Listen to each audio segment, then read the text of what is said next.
People, hi. It's your boy's been in the house. Sori here. Part Part 2 of our Codeslammer free giveaway. Is that what you're calling it? I don't know. That's what I called it right now. Okay, part 2 of the Codeslammer free giveaway. It says Merry Christmas to the village. So Merry Christmas. I don't know why he's so late getting it done though. I can't even believe that you would go there, but you went there, so okay. Oh no. Codeslammer in the his. I don't know if he's gonna be in the house. He probably has something better to do than to watch us. No, he said he has the day off. He's coming. He's got the day off. Yeah, so, that's what he told me. So he should be here. We will not start without him, inshallah. We got some songs to review, dear listener. Zombie Holic in the house. Gold in the house. Yes, Gold. We've got Alcest. I don't know if it's Alcest or Alcest. Kevin in the house. But it's coming up here. Did it say an error occurred? That's yesterday's. Okay. Opeth in the house. Yes. Codeslammer here. Okay, he's here. All right. Well, dear listener, how you? What's going on, Enoch? Enoch in the house. How are we coming in? Do we sound good or not? How do we sound? Goth Mama in the house. Holy smokes, Goth Mama. Middle Earth in the house. Type 22 if we're coming in sounding good. I've still got mic problems, so I'm working on making sure the mic is choppy. Why are you saying we're choppy, AT? Why are you saying we're choppy? Circa, survive-lustration. I'm going to get these lyrics. I mean, not the lyrics, but the videos into there for you, so it'll go faster for you. Vin, Davey, and Johnny, I owe you so much. Holy smokes, man. That's a pretty serious situation. So keep us posted, por favor. Good Lord. Good Lord indeed. Little funky, slightly off at first, good now. Okay. Well, that's better than nothing. Okay, so Circa Survive, of course, does not have anything other than the official video. Seriously? Yeah. Well, we're not sorry you reached out. We're glad you reached out. So it's important to us that you reach out in those situations. That's why you've got the number. But yeah, please keep us posted, por favor. Well, that's not the only reason you have the number. You can reach out and say, "Hey, what's up?" BC says you sound like shit as usual. So we can always BC coming to us with all that joy and happiness, on, BC to bring us hope. Yep. Okay, so there's this one. This is a live version of this song. I don't know if we should do that or not. I don't think we should, because okay, so just take this one with Spanish subtitles. Yeah, we'll just do that one. But I don't need to do them right now. We've got Circa Survive first. Yeah, I'm just getting them onto Trello for you, so it'll be faster when it's time. M Death fan in the house. What is that on your head? It's called a beanie. Usually in the winter, people wear beanies. Yep. You know, we don't live in Florida. Unless he's worried about the red flag, which stands for the Bloods, is usually what that stands for. Okay. All right, dear listener. Commercial time. We're coming right back for the first song. Let's do it. If you would like to get your song reviewed, dear listener, there's the filthy capitalist option, as Sori says. 125 gets you straight to the head of the line. You don't have to be a part of the alliance. You don't have to be part of the group. Wait a minute. And the biggest thing is you don't have to wait. You hop, skip, and jump right in front of everybody. 125 gets you there. You do that 3 times, and then get mashed down to the $75 rate for perpetuity. Yes! Also, there is a band review option. So if you've got a band and you're trying to get your band some exposure, hit me up at insori@gmail.com, and I'll show you the details about how to pull that off. You can also jump on Patreon, and there is a option on the tiers to be able to get your band reviewed. Yep. Obviously, we can't lie to you, so we can't guarantee a positive review. get what you get. It's just rubbish. Rubbish. Rubbish. That's British for garbage. My favorite is a community option. $1 at the gate gets you in at Patreon. You get to join an alliance. The alliance joins their points together, and that helps determine what songs that we do. The alliances hang out on Discord. Message me on Patreon to get the link. And they do all kinds of other cool things. They do Minecraft, Dungeons and Dragons. Yeah. It's really a community within the community. Anybody can go in the village, facebook.com/Vin and Sori. There's 160,000+ people on the channel. What's cool about the Discord is that it offers a real opportunity for community connection, friendship, that type of thing. And it's on Discord, so if you're not a Facebook person, it's for you. You start off at $1. Right. Plus you get exclusives. Sori and I are working on a song. So the first 15 seconds of that was on Patreon. Also, at $15 tier and above, when we actually debut the video, they're going to be there live with us. There you are, dear listener. Buy our merch. Buy our merch indeed. A child shall lead them. To buy our merch. All right, you guys. Dear listener, have we got a treat Song for you? you. A treat, not a song, you weirdo. Okay, so if you're wondering what's going on right now is we are doing a DJ stream for Codeslammer. Yes, sir. But Codeslammer wanted to dedicate his entire stream to the village, and so he just let the village decide what songs they were going to choose. And so we put out a video. The comment section was where we picked the songs from, and the ones with the most likes got on our top 10 list. So we did 4 yesterday. So Yes. Song number 5, we're going up to number 10 is the song that had the most thumbs ups on it. The generosity of the village knows no bounds, dear listener. Circa survive-lustration is Lustration from the Circa Survive. Yep, and Bob is the one that picked this. What do you say? Akerstache? I don't know. Yeah. Akerstache. Maybe it's some sort of funny mustache. Bob Akerstache. He's the one that picked this song and got all the likes on it. So here we go. And this is the official video because we couldn't find any other video. So if it pieces out, hang out for a minute or two, because unless they try to murder the channel, which does happen at times, we shall return. So just stay where you are. Okay, Lustration, Circa Survive. Let's do it.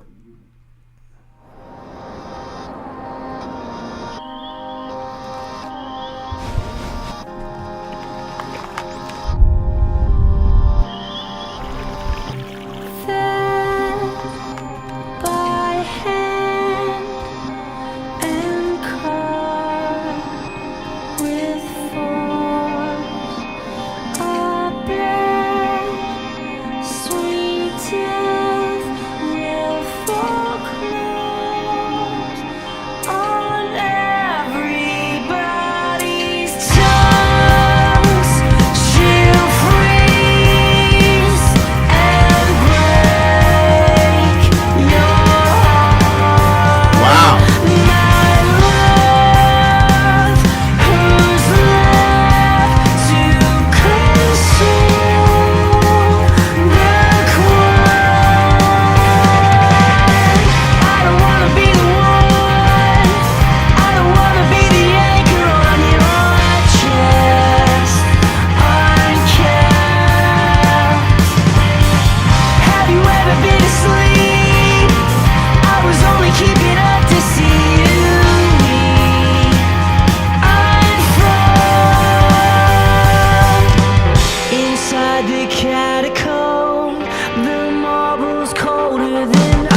Where's the mom?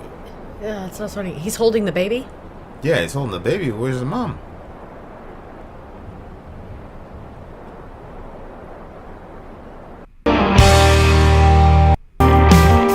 She died?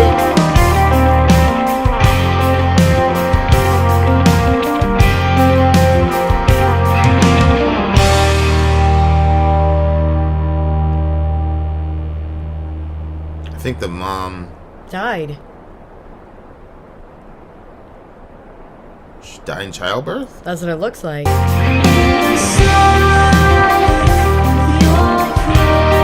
That's the baby, I think. The shell.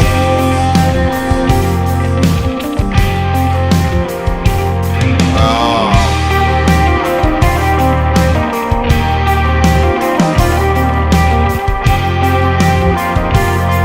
Damn.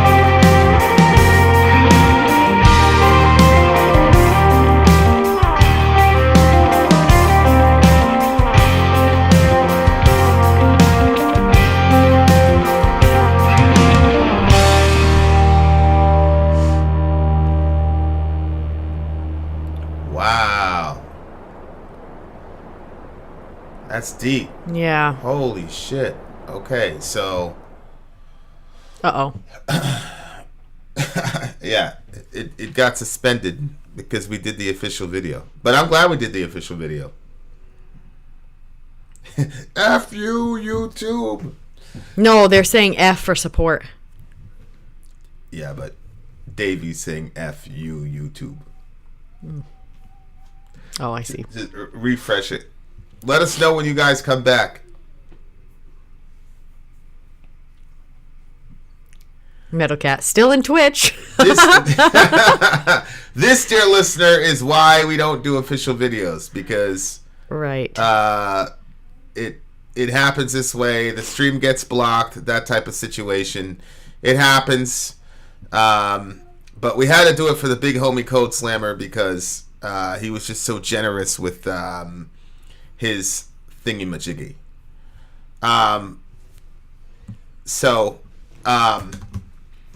It looked like homegirl died in childbirth, but it looked like there was some.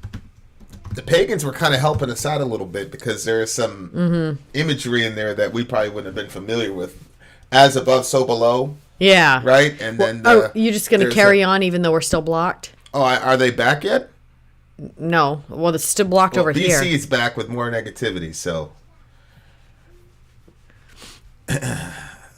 Song just ended. All right, we'll just keep going. I am smiling right now. We're diehard fans. We're not going anywhere. Yeah, I think they're back. Refresh it again. See if we're back yet. Inshallah. I told them to type 1 when we get back. Yeah, type 1 when you see us.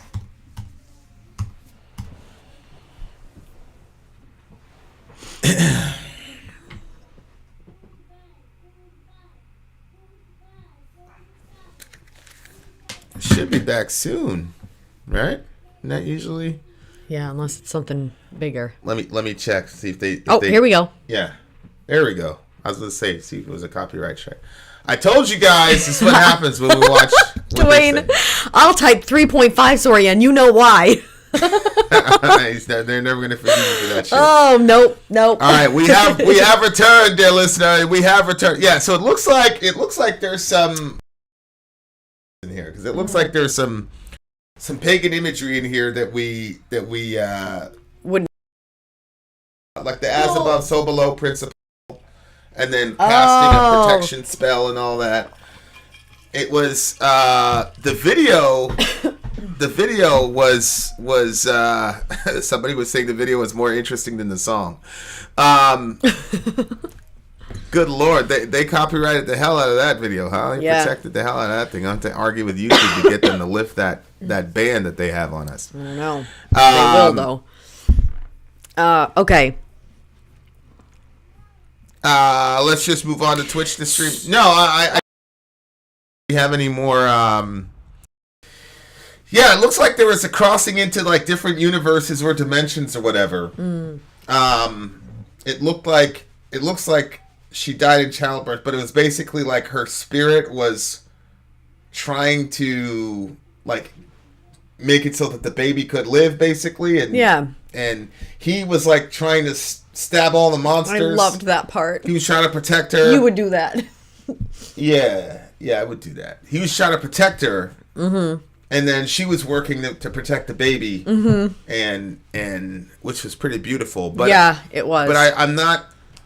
Like I said, I think that there are elements that we're not familiar with as far as like I think Michelle was saying like she was casting a protection spell or like a protection circle. I'm not sure. I'm not familiar with that terminology, but yeah, I'm not either.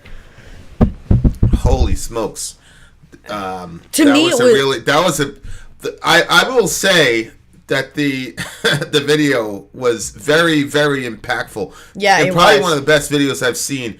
This is probably pretty unfair to say because we generally don't watch official videos for this reason. It was a protection spell ritual. Okay, so was all of it a protection spell ritual, or was this that part when she was doing that circle thing in the underworld to protect the unborn child? Yeah, that was insane. It was beautiful. Yeah. It really, really was. And like, I loved seeing the male-female aspects of it. Like, he was carrying her, but she was still fighting to walk herself. And then, you know, like, he got her the berries, and like what was happening to the part of her, like, inwardly or the underworld or whatever, was getting weaker and couldn't do anything. But then he gets her the berries, and as soon as she gets enough strength, she's back up again to try to get that baby to safety. And when she brought that, like, shell, I guess, which was representative of the child, and she put it into the waters, and if you notice all the colors were bright, it was like the birthing experience. She was sending it off. Yeah, it's very interesting. Like, I don't know if the mom was in the underworld, but the cartoon world was really interesting because it was, I don't know, more beautiful or more vibrant color-wise than the real world, but there were also monsters. Yeah, I was going to say, everything was more intense. There were also monsters there in that world as well, but like, which, I don't know, maybe that's representative of what happens. Because, you know, we were just talking about this, you know, that there's a, you know, there's a spiritual component to everything that we do. Yeah. So we are doing something in the physical world, but we're also doing something simultaneously in the spiritual world. That we don't see or we don't recognize or we're not conscious of or we don't remember. One of those four, maybe a combination of all those four. But it's really fascinating because you know what you know, like what's his face Hoffman talks about, like and Kant talks about this too. Like, we don't see the world as it really is. We're only seeing icons of reality. Yeah. So when this woman is fighting to, you know, have the child or push this baby out or whatever in the physical world, there's a corollary to that in the spiritual world, in the real world. And I don't know, in the story of the video, I'm not sure which world is portrayed as the real world in the video. I don't know in the universe of the video which world is supposed to be the real world. Yeah, I thought it was interesting that she lived on in that other world, but she was dead in that one. Right. Which she kind of had a victorious, sad outlook when she sent that shell off, which I'm supposing the shell is her baby. Is her baby. You people really think that witches are real is nuts. BC. Is anything that you can't understand nuts? I don't know that I even have, or you, by the way, I don't know that any of us have a true understanding of what a witch is, quote unquote. I just know that the universe is a very, very strange place, and I know that I don't know everything. So, you know, so I'll leave you with that. The imagery. So I'm gonna lean on Michelle here because she's our resident. If Sadie was here, we'd have more help. The imagery was very pagan. It was reminiscent of when Achalile's mother baptized him in the river Styx, leaving all but his heel protected. Okay, so it looks like there's some imagery that, unless you were a pagan, no. Okay. You see what I'm saying? Oh yeah, I would say yeah. Okay, so lyrically, Did it match lyrically? Because I actually didn't hear. I was just following the. fed by hand and caught with force, our bed, sweet death will foreclose on everybody's tongues. She'll freeze and break your heart, my love who's left to console the choir. He fed her from his hand. Oops, sorry. Fed her from his hand. Like he put the and her hands love in front was of her. left to console the choir, which, you know, he was left to console the baby, basically. I don't want to be the one. I don't want to be the anchor on your chest, unkept. Have you ever been asleep? I was only keeping up to see you weep, unfold. Inside the catacomb, the marble's colder than ice. Our match is damp, lit with a separate hand. I see into your world. You make no effort to hide the tourniquet. Candles in a salt ring will dance. Whew. You don't have to repent tonight at all. Tongues will freeze and break apart, my God, who's left to concede the cross. I don't want to be the one. I don't want to be the moment you forget, unfed in the sharpening of teeth. You will have to feel the grit of the concrete vibrate. Beneath your fingernails, they'll find small pieces of stone. You'll face the sun cut with the pressure point. Inside the catacomb, the marble's colder than ice. Our match is damp, lit with a separate hand. I see into your world. You make no effort to hide the tourniquet. Candles in a salt ring will dance. You don't have to repent tonight. Stargaze in the moonlight will burn. You don't have to defend the light at all. My love who's left to cross inside the passageway. My God who's left to hold inside your precious stare. Holy smokes. Lyrically, this was pretty crazy because it looks like... Well, Go ahead. What were you the saying? name of the song. What is this word? Lustration. Lustration. What does that mean? I don't know because Look, it seemed like you know, I'd say illustration. Yeah. Like if you just put IL there, you'd see illustration. But It says here that it's defined as the process of making something clean or pure. Okay, lustration. Yeah, that would make sense. Luster, you know, whatever. Mm-hmm. But lyrically, good Lord. This girl could write her ass off. Yeah. It sounds like crazy. I just don't like understand a lot of it. I don't understand any of it really. Like every time I feel like I get a grasp on what they're talking about, then the next line makes me think I don't have a clue. It looks like they're and obviously the video has a lot to do with my interpretation. Yeah. But it appears that it might even be that they're coming from two different religions almost, because she says right here, our match is damp, lit with a separate hand. Mm-hmm.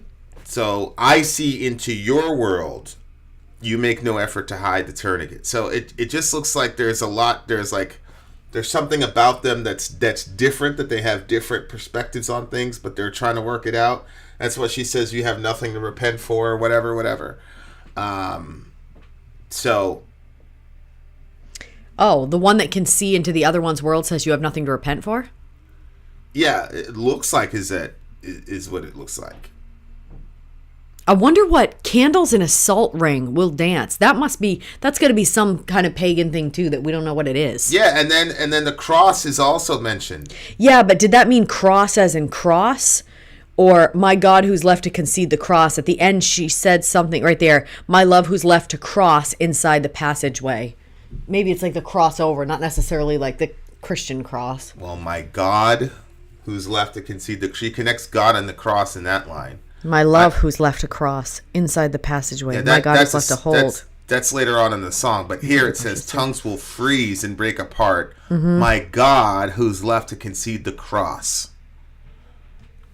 See what I'm saying? Yeah. So I understand what you're saying about the second use of it, but the first use of it is connected to God, obviously. God concedes the cross. So the song is extremely, extremely complex in my opinion. And M. Death fan says, as wide as an ocean and deep as a puddle. I think you're wrong, my guy. I think you're wrong. Inside the catacomb, the marble's colder than ice.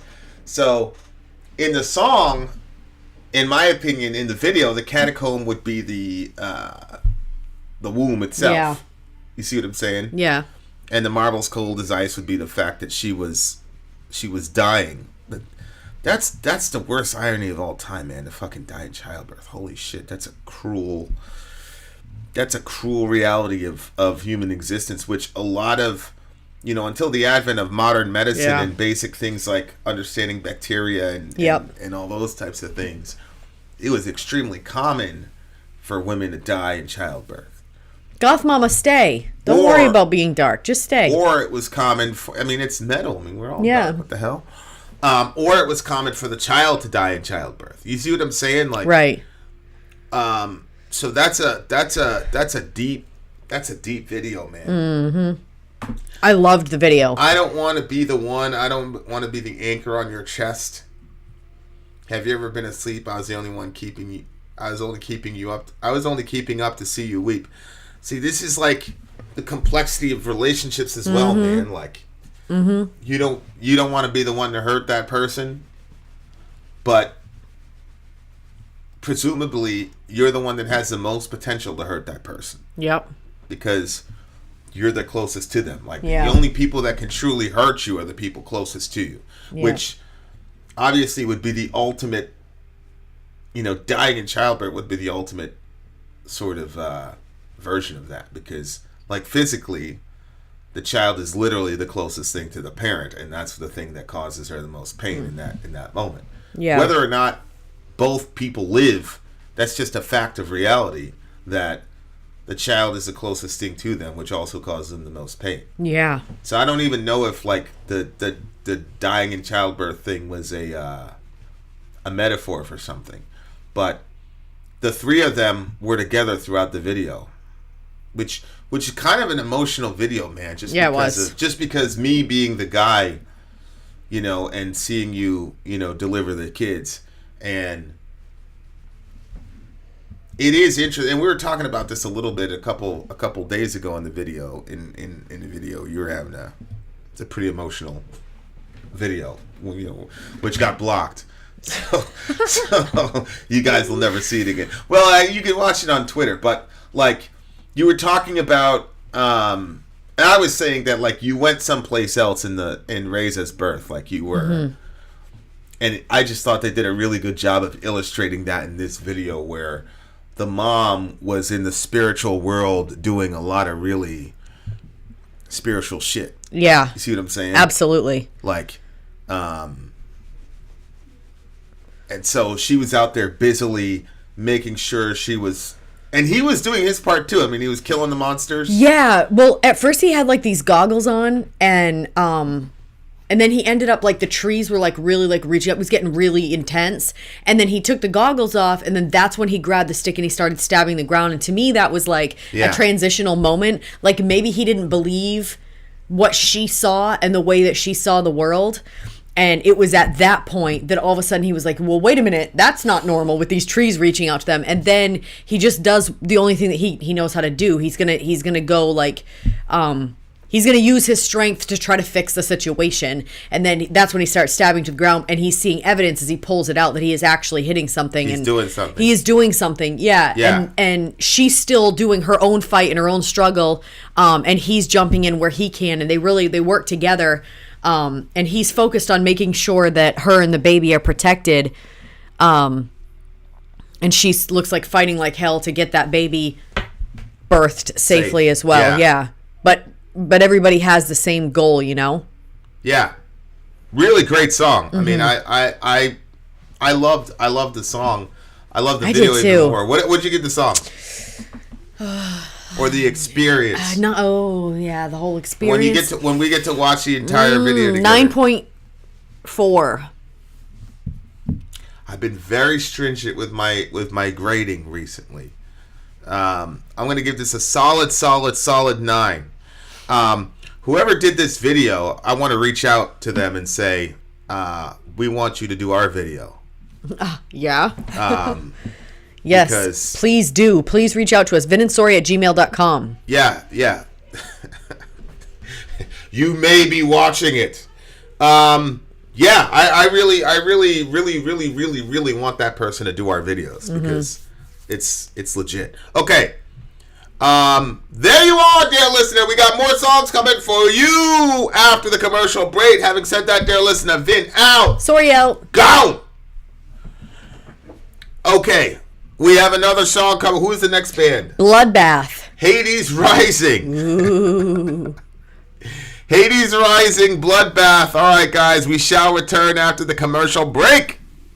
I'm Vin. I'm Sori. If you would like to get your song reviewed, dear listener, there's the Filthy Capitalist option. As Sori says, 125 gets you straight to the head of the line. You don't have to be a part of the alliance. You don't have to be part of the group. Wait a minute. And the biggest thing is you don't have to wait. You hop, skip, and jump right in front of everybody. 125 gets you there. You do that 3 times, and then get mashed down to the $75 rate for perpetuity. Yes! Also, there is a band review option.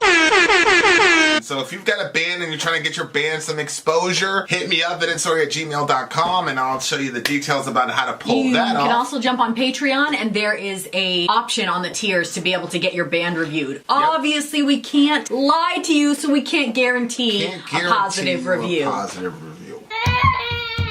Get what you get. It's just rubbish. Rubbish. Rubbish. That's British for garbage. My favorite is the community option. $1 at the gate gets you in at Patreon. You get to join an alliance. The alliance joins their points together, and that helps determine what songs that we do. The alliances hang out on Discord, Message me on Patreon to get the link. and they do all kinds of other cool things. They do Minecraft, Dungeons and Dragons. Yeah. It's really a community within the community. Anybody can go in the village, facebook.com/VinAndSori. There's 160,000+ people on the channel. What's cool about the Discord is that it offers a real opportunity for community connection, friendship, that type of thing. And it's on Discord, so if you're not a Facebook person, it's for you. You start off at $1. Right. Plus you get exclusives. Sori and I are working on a song. So the first 15 seconds of that was on Patreon. Also, at $15 tier and above, when we actually debut the video, they're going to be there live with us. There you are, dear listener. Buy our merch. Buy our merch indeed. Shall lead them. To buy our merch. Yes, Okay. dear listener. Codeslammer. Codeslammer! DJ Stream. DJ The next song on Stream. our list is Bloodbath-hades Rising for Aaron Rose. Aaron Rose got this on our list, ladies and gentlemen. Yes, the big homie Codeslammer generously Donated 10 freaking donated songs to the 10 village. freaking songs to the village, and these are the songs that made the cut, shall you say. Philip Black asked the question, can you slow dance to this one? Also, You can slow dance to anything you want to. Shout out to Johnny and Johnny, who are celebrating the 2-year anniversary. 2-year anniversary. You know, we've been trolled before online, so I don't believe anything anymore. I'm like, Johnny and Johnny? It's Right. JOHNNY. I know. And then Johnny, yeah. I know.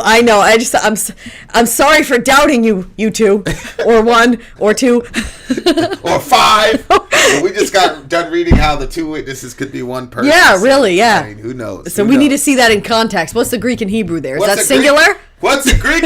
What? Is that singular or plural? Because Oh. the bodies was That's actually just- no, singular. it says body singular. All right, nobody knows what we're talking about. Nobody But we cares. know. Moving right This along. is Hades Sparta. Rising, Bloodbath. Sorry, it's not Sparta. It's Hades Rising, actually. Actually, let me see if the video actually finally finished downloading. Did it? Talk to the people. Oh, okay. Well, All I see here is Circa Survive. all right. Fiend. So you didn't do what you're supposed to do. What we asked of you, You fiend. Johnny. Josephus keeps calling Okay, people Johnny. fiends. Well, when you send your picture with your shirt, make sure you send me a picture of the two of you together. Yeah, not spliced or photoshopped. Yeah. Yep. Oh, Sadie's here. We had Yay, Sadie! You should have been here one should have song been here ago. We had before. a pagan We song. had a pagan priestess here. We needed were- your input. Yeah, I mean, we had Michelle. Hey, Michelle, Cassia, how are you? Michelle held the line. Is it Cassie in here? Mm-hmm. Michelle you held feeling the better? line. Michelle held the line. Yep. She held the line. Yeah, okay. All right. Oh, we got DJ Mark here. We got the crew. All we need is Amy Lee. We'd be good shape. Okay. Oh, she is here. No, she is? Yeah, she is. She asked if what song had been done yet. Whoa, look at that. We got Daniel Montgomery. Man, we got the crew. Already ahead of you on the picks. Davey, yeah, Johnny, we need more proof. We need more proof. All right, guys. Hades Rising. Cassia, you're pagan too. You could have helped us as well. Yeah. Let's go. Blood something. Bloodbath. Bloodbath. Hades Rising. Hades Rising. Let's go.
Guys, just play.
That's hard.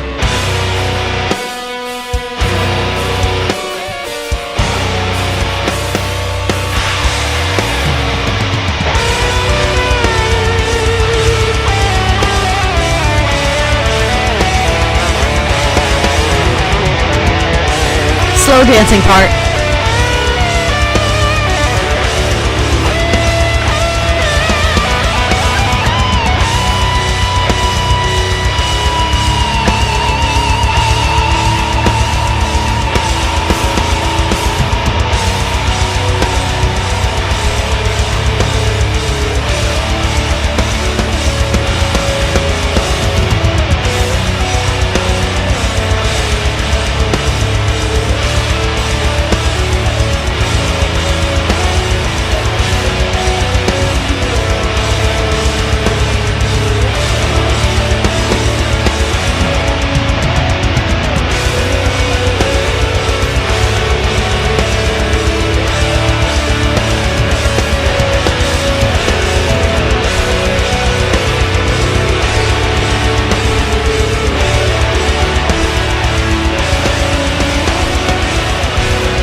Damn.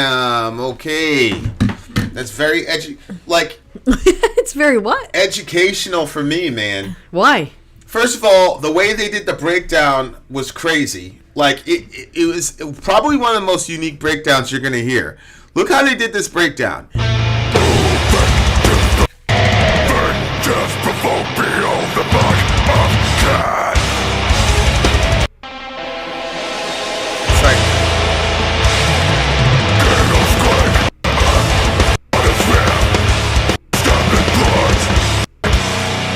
It's right here, I think.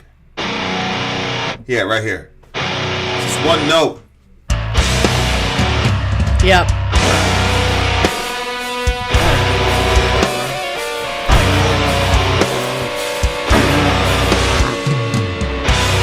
I love that shit. That's so original to me, like that kind of a breakdown. Okay, yeah. Instead of just, because me, you know me when I do breakdown, I just let it ring out for a second, then it goes dun dun dun dun. Yeah, dun, but to dun, keep dun, doing dun, that dun, one, dun. yeah. It's just one chord.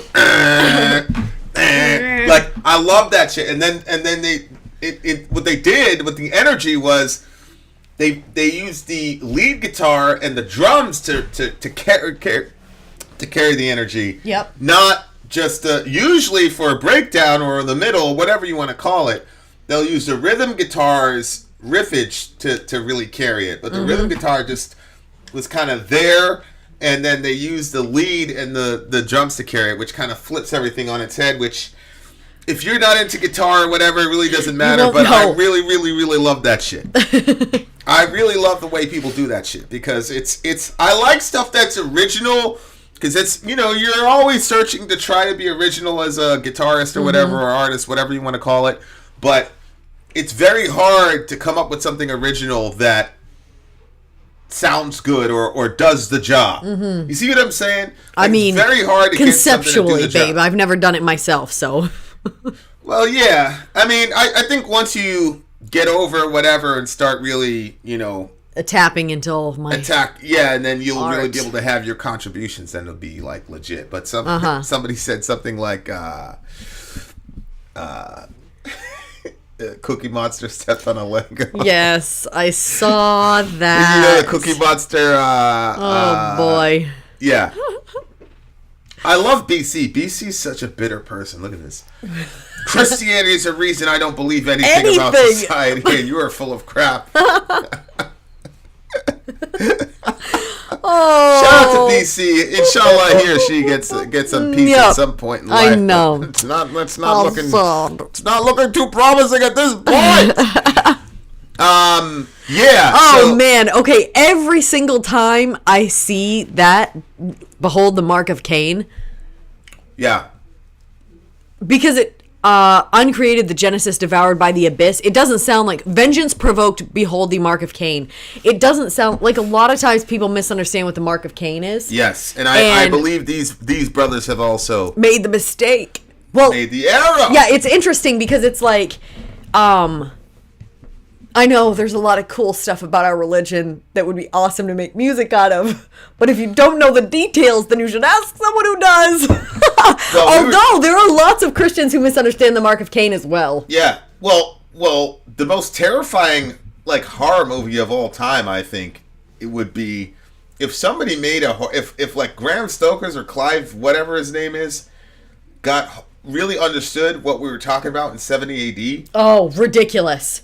I thought of it the entire time we talked about it. I said, holy moly, this would make such an amazing horror film. It's actually one of the reasons I wanted to go home. Like, I didn't want to be outside.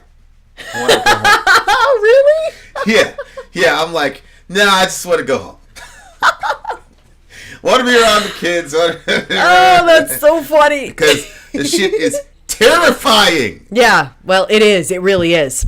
So the mark of Cain, basically, you know, for those of you, I'm pretty sure everybody's familiar with the story, but Cain and Abel were brothers, and Cain, it kind of looks like there was some jealousy issues between him and his brother,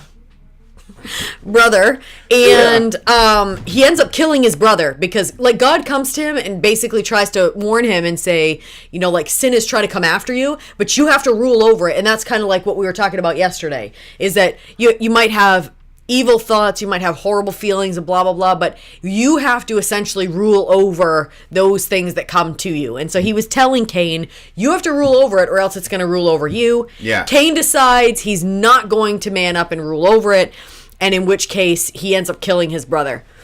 Well, after that, God shows up to him and says, hey man, where's your brother?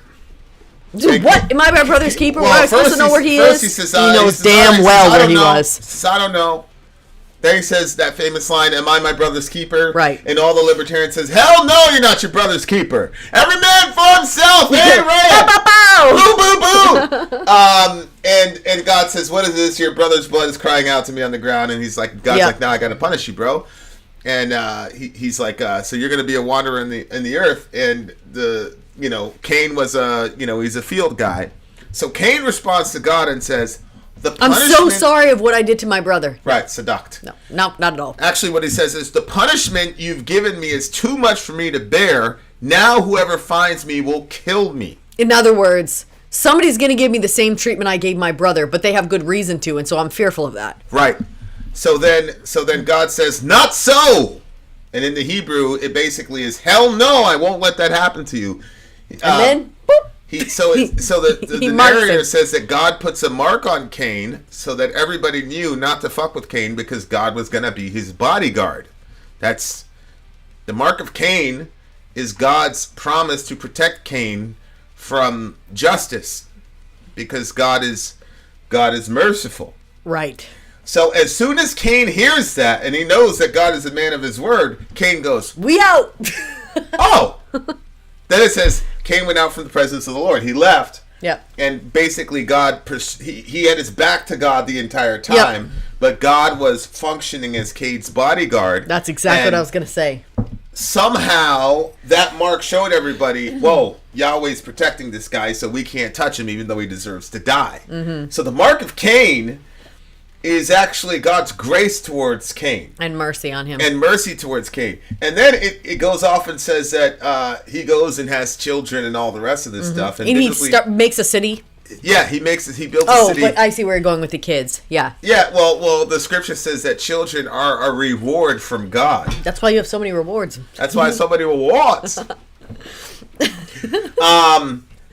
So not only does God reward Cain with sustaining in his life, but he also rewards Cain by multiplying his life. Mm-hmm. And then Cain builds a city, and then Cain's kids begin to build society and music and Tubal Cain and all, like the musicians. So that's where the term avenge sevenfold came from, was because God says, anybody who I will avenge Cain sevenfold on behalf, So 7 times as much as what's done to him is going to be done to that person. Yeah. So then people went all crazy with it, and that's when you had your first rap song. Yeah, it's true. It's true. So God was protecting. So the mark of Cain, when it says "Behold the mark of Cain," it means. Behold the God, mercy. Behold a merciful God who will protect. Who doesn't give what man deserves, but rather gives to him mercy and grace. Correct. But I believe that the fellows of Bloodbath didn't know that. Right. I think they think the mark of Cain is some like curse. Vengeance or a curse that God has given him. Yeah, that God cursed Cain somehow. Perk. Yeah. Well said. Of course, Perk always says that. Hey, you see this? What? See what?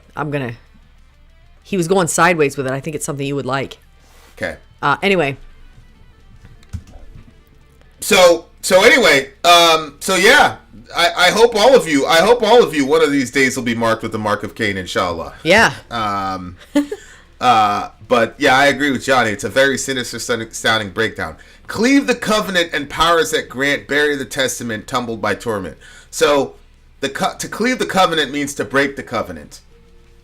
And a covenant is... Oh, really? Break the covenant? Yeah, cleave. I was thinking of cleave like bring it close. Like a meat cleaver. Meat cleaver.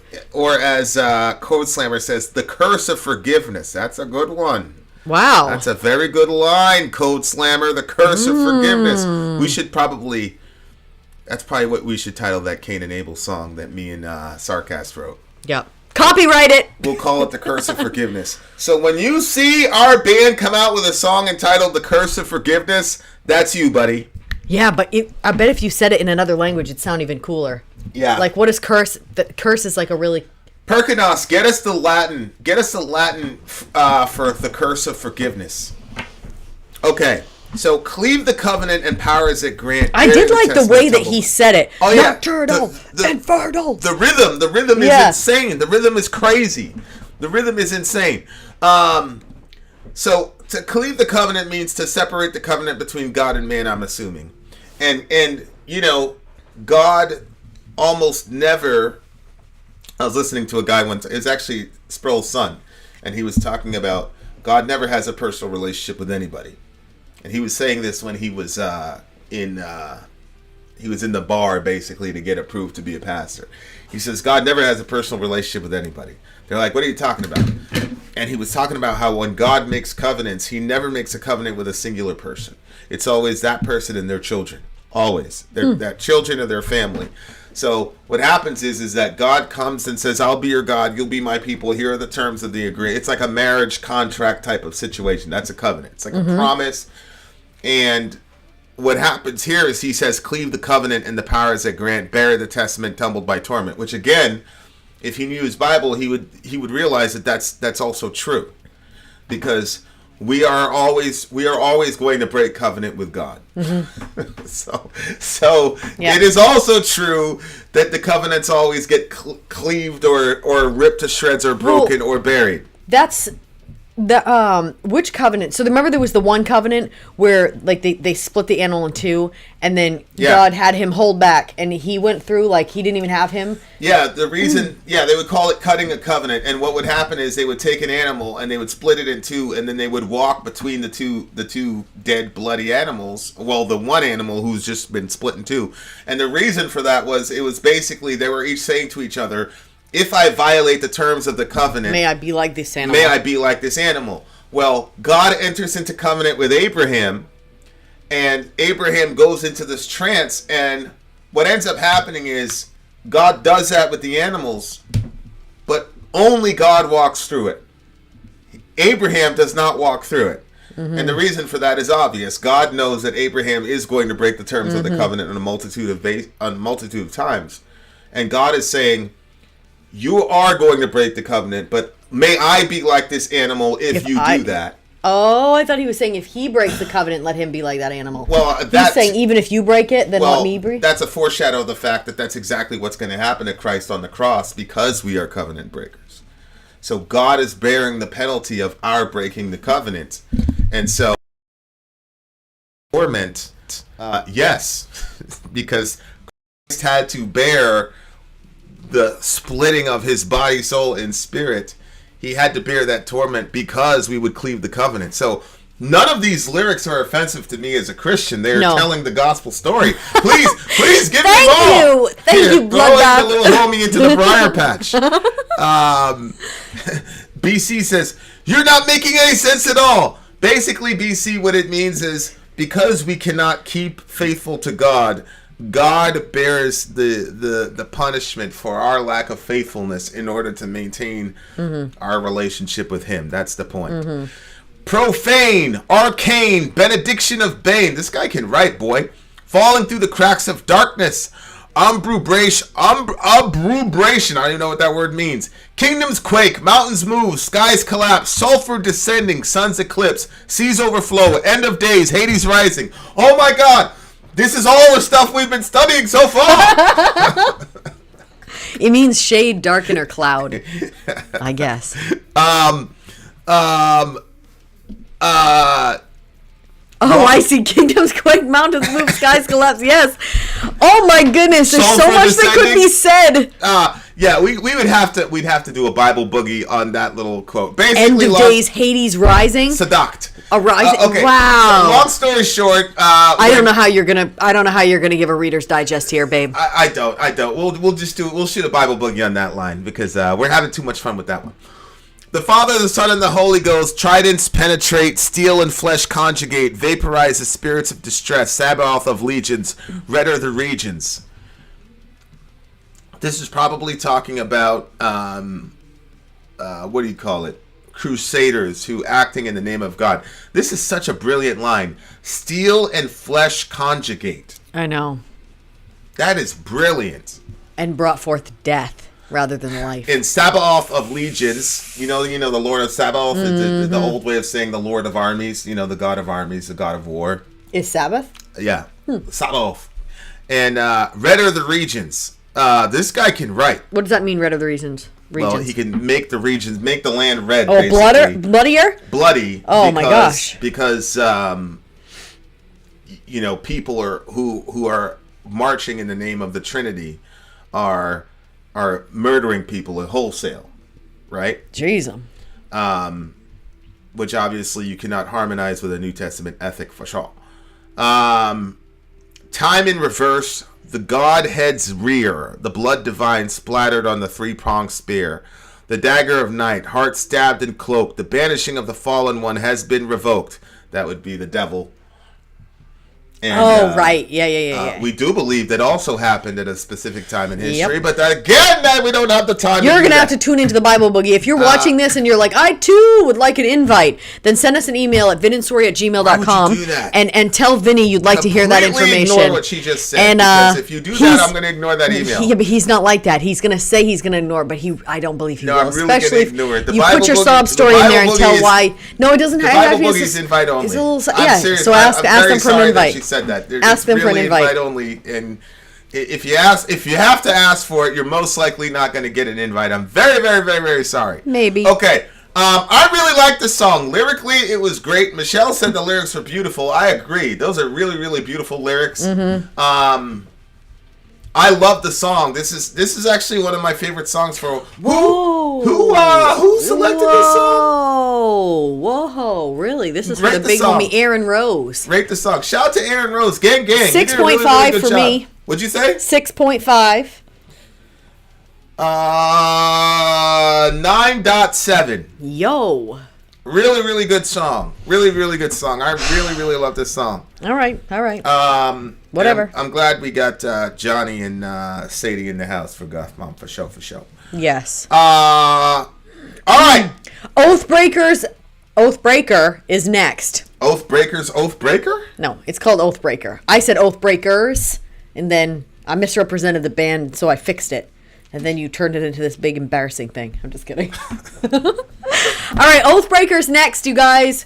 Then out. Sori out. Go. You're the worst. Getting these people's hopes up. That's because I know how you are. No, not with that. Maybe. There's been lots of people, and I'm Vin. I'm sorry. If you would like to get your song reviewed, dear listener, there's the filthy capitalist option. As Sori says, 125 gets you straight to the head of the line. You don't have to be a part of the alliance. You don't have to be part of the group. Wait a minute. And the biggest thing is you don't have to wait. You hop, skip, and jump right in front of everybody. 125 gets you there. You do that 3 times, and you get mashed down to the $75 rate for perpetuity. Yes! Also, there is a band review option. So if you've got a band and you're trying to get your band some exposure, hit me up at insori@gmail.com, and I'll show you the details about how to pull You that off. can also jump on Patreon, and there is a option on the tiers to be able to get your band reviewed. Obviously, we can't lie to you, so we can't guarantee, a positive review. Get what you get. It's just rubbish. Rubbish. Rubbish. That's British for garbage. My favorite is the community option. $1 at the gate gets you in at Patreon. You get to join an alliance. The alliance joins their points together, and that helps determine what songs that we do. The alliances hang out on Discord, Message me on Patreon to get the link. and they do all kinds of other cool things. They do Minecraft, Dungeons and Dragons. Yeah. It's really a community within the community. Anybody can go in the village, facebook.com/VinandSori. There's 160,000+ people on the channel. What's cool about the Discord is that it offers a real opportunity for community connection, friendship, that type of thing. And it's on Discord, so if you're not a Facebook person, it's for you. You start off at $1. Right. Plus you get exclusives. Sori and I are working on a song. So the first 15 seconds of that was on Patreon. Also, at $15 tier and above, when we actually debut the video, they're going to be there live with us. There you are, dear listener. Buy our merch. Buy our merch indeed. A child shall lead them. To buy our merch. Holy schmoly maloli. What happened? Just a lot of craziness happening in the world. It's a mad craziness. Shout out to the big homie Joe Rogan. Holy shit. Oh my gosh. What a ridiculous. Holy What a world. moly. Okay, you guys, we're not even going to. Wow. All right, there, listener. All right, up next is the song Oathbreaker. Oh, no, I'm sorry. The band is Oathbreaker. The song itself is Second Son of R. And Mike Biggums is the one that brought this, well, he's the one that asked for this song and got all the thumbs up on it. But actually, the person that brought this song to us is Codeslammer, who's paying for this entire stream. Gang. Just to bless the village for Christmas. Homie. So... That's boom, boom, that's just boom. crazy. We've seen a couple crazy things while we've been doing this channel, and this right there is one of them. This is up there. This is up there, like big time up there. Big time up there. Let's seize the means of production and get the merch for free. I'd like to see you try, sir. That's called theft. All right. Let's do it. Oathbreaker. What's the name of the song again? Second Son of R. Second Son of R. This should be interesting. Let's go. This looks like another official video. Let me just pause this. Dear listener, this looks like an official video. Babe, I'm the one that got that link. And I thought for sure that it was not. No, lyrics and subs in Spanish. I understand that, but it still looks like an official video. Okay. If you see us black out and it says it's suspended for policy violations, just hang out for like 30 seconds. We should be back maybe a minute and a half. maybe 2 minutes. Look, And, please support this band. I don't make money with this video. Everybody's trying to just... They're doing their best to dodge the copyright thing. But here we go.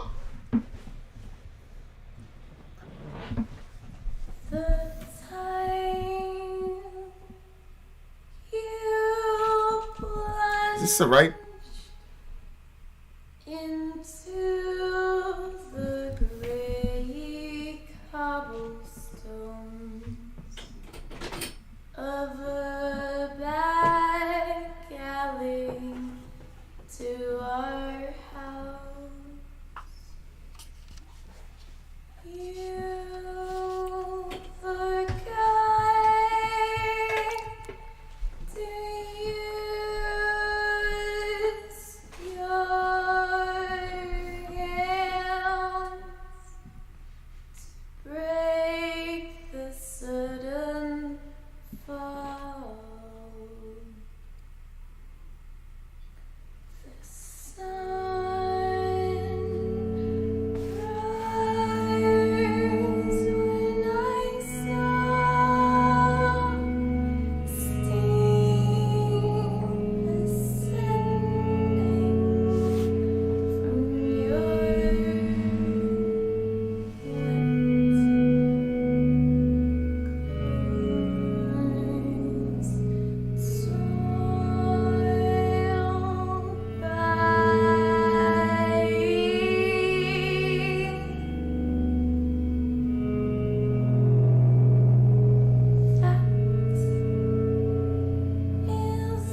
switching the other styles.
subscribe to Twitter.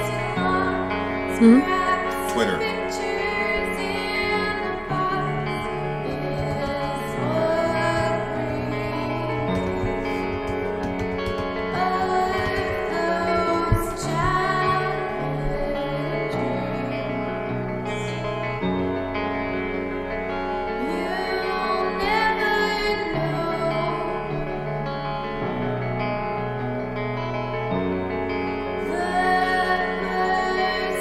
Jeez,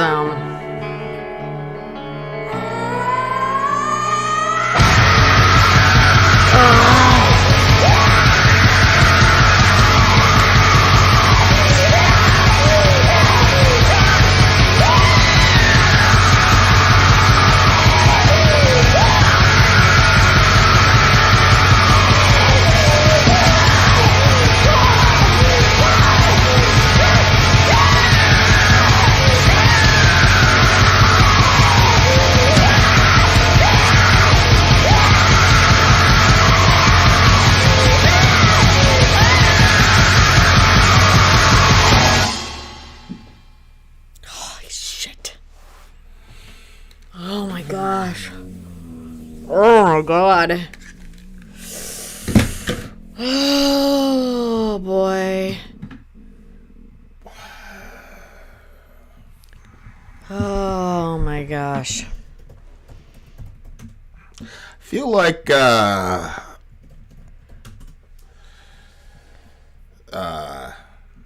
it's probably not a very good week for you to hear this song. Yeah, probably not. But you know what? God decreed it. So what are we gonna do? It's qadar Allah. What can you do? But yikes. All right. So it's interesting because the name of the name of the album is called Rhea. Rhea? Yeah, that's the name of the title. What does that mean, And Rhea? I I'm love that assuming- name. I'm assuming that's Look how it's spelt even.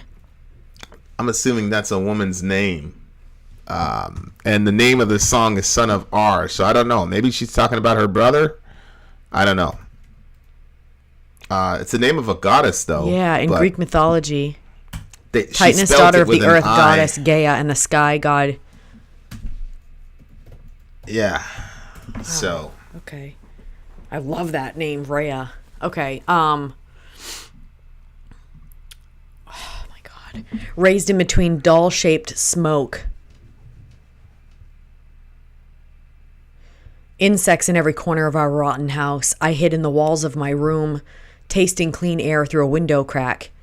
In these childhood dreams where imagination was key, I drove the needle through my skin, weaving a delicate net to embrace me and hold me to sleep where no one could see, where no one could hear me breathe.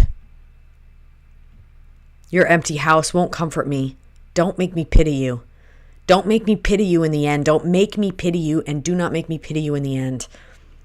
I won't forget the years when disappointment was key.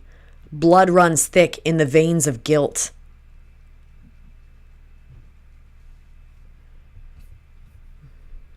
Drowning your promises made never embrace me. Made never embrace me. And hold me to sleep where no one could see, where no one could hear me breathe. Your shallow heart doesn't soothe me. Your false love won't break me. This one says, weaving a delicate net to embrace me. Yeah, that's the first verse. Keep going. Drowning, your promises made never embrace me. The promises that you made never embraced her. Never were fulfilled, basically. Uh-huh. What does she mean when she says, blood runs thick in veins of guilt? I think that means that... It was a family member that... Yeah. Yeah. Oh my God. This drunken body I've left behind and the problems that are no longer mine. I resided under your broken feathers for too long. Scraps of pictures in a box is what remains of those childhood dreams. You'll never know the person I've become. Okay. I mean, something about the video was so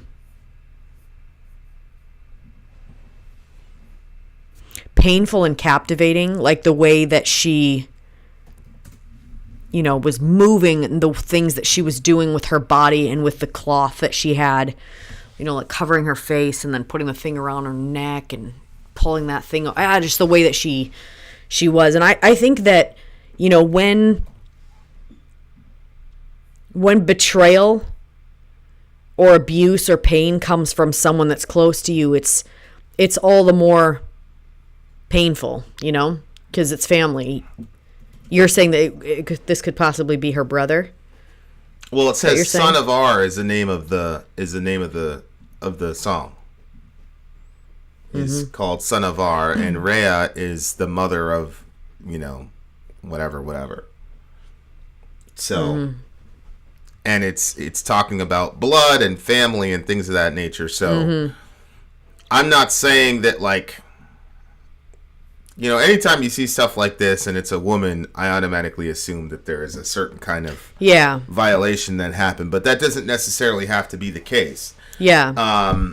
It could just be those things that happen in families that, you know. When she said, "Don't make me pity you," that part was like... Yeah, I was like, well, shit, this is not the... This is not the, but go ahead. I mean, this is basically your song at this point. So go ahead, say what you have to say, or don't, or whatever. It's up to you. Yeah, I think like that's kind of like. I feel like that's kind of been like the staple of like bad people in my life, is that they want to like switch the narrative and make themselves the victim and make themselves the party to be pitied. And, you know, that person that, you know, after all these years, I finally was like, you know what? Fuck this. I'm confronting this person. And, you know, when I started messaging him, it was, if you were just from Mars and you had no clue what was going on, I looked like the psychotic person. Yeah. That had, like, I think that like one of the sickest things was the person was acting like I don't understand what you're doing. Like, what is this? Like, it doesn't seem like that you're a person that's looking for healing. It looks like you're just an enraged, angry person. And it's like, well, no, admit what you've done. And then they just wanted me to say what they had done. So it's like, okay, so you're not sorry or repentant for anything that you did because you won't even say it out loud. And secondly, you're trying to put it on me to say it. Why? So you can have relive some sick fantasy of yours. And you know what I'm saying? Like, I'm not going to type that out, motherfucker. No. No. So, I mean, I don't know.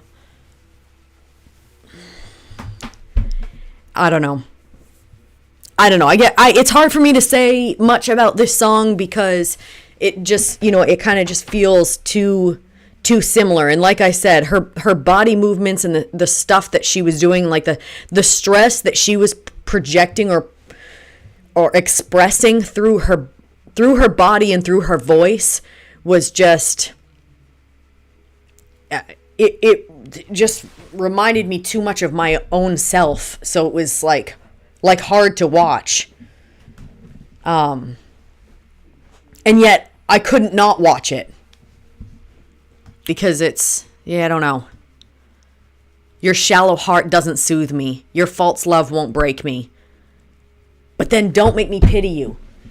Because if you're like I don't know what it is. It could look like, some people could look at it as weakness, or some people could look at it as like, I don't want to be as dark as you are. But if I pity you at all, like, somehow that feels like it takes away from the wrath that should be yours for what the person has done. You know what I mean? Well, the problem in those systems is that, and I think there's a reason she calls it son of R, is that there's almost always people enabling that person. So she calls it son of R, which to me means that I'm not going to blame the mom, but those people almost never act alone. And so yeah, there's a system of people that will protect those people. Of enablers. Yeah, of course. Yeah. That will enable that person and go along. It's unbelievable. They're really the first gaslighters. They're the ones that'll be like, you know, it's like, oh, I didn't, you know, we were just having a conversation about how could so and so allow such and such thing to, right, when you knew that this person was a fucking predator. Right. And right. And like you said, when they were slamming the guy and complaining about him, everybody was like, oh, I tried to warn so-and-so. But then when they're rolling it, is confronted, it's then all of a sudden they had no clue. Oh my gosh, I had no idea. Okay, then why were you telling all those stories for all those years about that person? Because you're supposed to go along just like everybody else and not talk about it and yada yada. Yeah, yada. No, that's completely true. That's obvious. That's obvious. Yeah. But I feel like it's been like that for like a lot of different things. You know, if you want to talk about, you know, even just something as simple as, you know, you're not supposed to gossip, but then they're gossiping around you. So it's like, well, so maybe it's okay to, you know, that's when I kind of like adopted the idea that, oh, I guess it's all right to gossip as long as you're just, you know, you're gossiping with your husband. Well, that's the thing where it says your shallow heart doesn't soothe me, which is usually something that a mother is supposed to do. Mm-hmm. And so, like, somebody has done something. In my opinion, it looks like, and again, I might be reading, you know, the situation that, you know, but it just looks like she'd gone through something very painful, And then the mother's role is to soothe her. But she's saying, your shallow heart doesn't soothe me. And your false love won't break me. Which is, you know... I know that. These systems, they're, you know... And I'm not saying that the mother has no love whatsoever and obvious... You know, no, and I don't think that that's what she means either. I think that but it it's means in this you're context. projecting that you have this certain level of love. But love itself should have a protective elements to it. And you were not that protector. So... But it's designed to break you from seeking justice. And it's designed to break you from speaking the truth. Mm-hmm. Which, I mean, she's saying stuff in this song, but she's still keeping it coded. Right. Because it's called Son of Son R. of R. And I'm sure that she Rhea talks about really the blood. isn't- Yeah. But she doesn't, you know. Which, I mean, to be fair, I mean, we're also speaking in very coded Oh, language. I know. You know, so it's one of those things where it's very, very hard to you know, I come in as an outsider. You know what I'm saying? And so like I said what I had to say to a male. You know what I'm saying? Like I had it up to here about a specific situation, so I said what I had to say to the dude. You know what I'm saying? But he, I mean, in reality, is probably the least responsible individual. When Probably. when I look back at, you know, at everything. You Yeah. know what I'm saying? So, you know, I said what I said, and they try to cover it over with some religious bullshit. Oh, we'll all be in heaven. I know. Literally, I thought the same thing. As soon as Holy she said shit. it, I forgot to tell you that. As soon as she said it, I was like, because I was on my way upstairs to go get something. Bring the babies a bottle or something like that. As I'm on my way up the stairs, I heard that line. I was like, yo. I didn't even put that together. I forgot to tell you But that of course, I put it together. I was like, get the was fuck so- out of here. I there was was like, so that's much I freedom. was like, no, we're not going to settle Right. this in heaven, motherfucker. Right. Right. We're going to take care of Yeah. But, you know, that's one of the blessings of being a middle child, I think, is that, you know, I didn't, you know, because I was the black sheep, you know, we never, I don't know, man. Like, I think, you know, religion not my place to say. religion is used. It can be used so badly, because the reason that I would keep quiet about stuff, or the reason that I did or didn't do certain things, was because I wanted Jesus to be happy with me. Like, I didn't want to be like a bad girl for Jesus. You know what I mean? Like, I was a little kid. So, you know, but I always felt like there was kind of like two versions of God. Like the version of Jesus that comforted me in my room was not the same one that was condemning me. Which is why I think I came up with God the Father and Jesus. I mean, there's a reason that Jesus says, if you cause one of these little ones who believe in me to stumble, it would be better for you to kill yourself. Mm-hmm. And, you know, where he says, tie a millstone around your neck and throw yourself into the sea. Mm-hmm. So there is... the problem is that religious people in authority, because they don't like any sort of accountability, will not tell you those passages, and will not tell you the implications of those passages. Mm-hmm. Will not tell you about how he recognizes societal structures that put women in impossible situations, and then says the people that put the woman in the situation are held to way more account. Mm-hmm. Or what happens when you dishonor children and things like that. Like, kill yourself. Like, you'll never hear anybody talk about that. Like, a lot of times when I say that, that's the first time people even heard that. Yeah. You know what I'm saying? Yep. Like, Yep. they'll never talk about where he says, I desire mercy and not sacrifice, and if you would have understood this text, you would not have condemned the innocent. Mm-hmm. None of those things get talked about. It's a very curated version of who Jesus is. Yeah.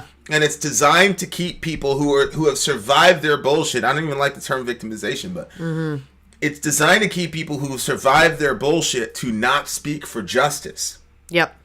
And a lot of times when a person is seeking justice, it gets characterized as complaining or bitching Vengeance. or get over it, Yeah. or they'll say vengeance and What, things or like that. that you're trying to be the one that's, why are you trying to cause problems? Why are you trying to stir stuff up? Right. Like this Why already are you being so happened. divisive? Right. It already happened. There's Yep. all the crazy shit. Or they want to throw smoke at it and make it seem like everything, like you imagined it. Right, and then they don't want to deal with the fact that it says the things will be darkness, the done in darkness should be exposed. Mm-hmm. Have nothing to do with the fruitless deeds of darkness. Yep. Rather, expose them. Right. But that's But they wanna that's the Bible, but they're not following the Bible. So I'm not going to disregard Christianity or say I don't want any parts of Christianity because of what evil people have done with the religion. Like lots of evil has been done in the names of certain things, but I just think it's ridiculous. If you're in a desert, I think it's ridiculous to say, well, water has killed millions of people. okay, there we go. Yeah, that's good. Ridiculous. We know water has killed millions of people. Mm-hmm. We also know that we cannot survive on this planet without water because we're life forms that are made up of 70% water. So I'm not gonna get rid of Jesus because other people. It's just like what we say. The solution to bad speech is more speech, right? The solution to people manipulating the Bible is more Bible. Read it for yourself. Because if you read it for yourself, you would find Jesus saying these things. You would find him standing up for the underdog. Yeah. You would find him saying, no, we need to expose these things. And you would find God saying, some of the shit that we're talking about, people got executed for. Mm-hmm. Period. Mm-hmm. Forget, don't say mean things to this person. Like, it's like I said to that person, you're lucky that motherfucker's still on the earth, man. So, like I said, I was thinking, I'm like looking at this and being like, shit, this is not the fucking song that we need to be listening to. But at the same time, it's been a rough week, but it is what it is. The show has to go on. Well, I agree with you. Religion is not essential, but Jesus is, because he sustains my life and your life and life on the planet and life on other planets that we don't know. Now, that's either true or false. If it's false, then do what you will with it. But if it's true, then you have to deal with it. Yeah. So, yeah. And it's true. Yeah. Could do what they will with that, man. But that's where we stand. But holy shit. Right. Yep. Yeah, and that's the thing too, like what people have done in the name of religion, I mean, whatever. I can't change that. I do know that as a little girl, I had some very dark times. And I know that the only thing that brought me through so much of that, because I've told you guys before, like, you couldn't even say depression. The Christians weren't even supposed to get depressed. So anything that I was feeling or experiencing, I had to internalize that. I had nobody to talk to. You couldn't see a therapist. I didn't even know, like because there was discussions of God and the devil and like what God and what the devil was, like there was a clear line that was sort of drawn. And then the feelings that I was having, the darkness that I was experiencing, like, it's not like I could say, hey, this is what I'm experiencing, because then it's like, well, I'm basically saying I'm the devil. And I wasn't the devil, and I knew I wasn't the devil, but I didn't understand what I was going through. And the only one that I could talk to, was Jesus. And I spent a lot of time in prayer as a little girl, and I spent a lot of time actually singing as a little girl. Because that was the only place where I could find peace, that and being outside, and in water, but that's still outside, I guess. So, I mean, that's what got me through. And I think that to me is like, there can be a lot of bullshit with religion. There can be a lot of lies. There can be a lot of things something that's taken and just a piece of it's taken, and then people use it to twist stuff to control other people. But that was not the original intention of the scriptures. The original intention of the Bible is that we can all find freedom, and that we can know our Creator, the one that made us, and we can walk in that. And so, like, I don't know. I'm not going to be able to explain it as good and as amazing as Vin is, but I can tell you that the only place when stuff gets dark, the only place that you can find that light is talking to Jesus. Yeah, I mean, I don't think it needs to be defended. I mean, listen, That's been my experience. The folks who do that stuff are violating God's decrees, whether they're Old or New Testament. So it doesn't need to be defended. The for human dignity, people talk about what's essential and what's not essential. What's essential is finding a philosophical reason for human dignity across the board. That explains why violating a person is wrong in the first place. But no, and again, the main perpetrator here is not even pretending to be a religious person. No.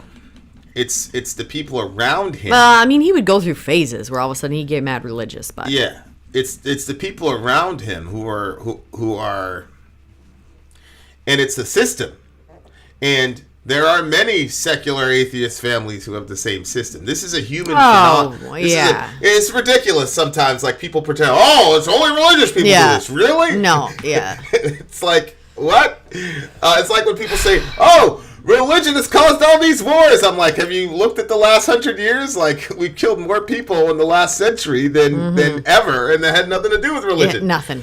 Well, that had nothing to do with atheists either. Okay, well, maybe the problem is human beings. Maybe we're the problem. Maybe it's not atheism or religion. It's human beings.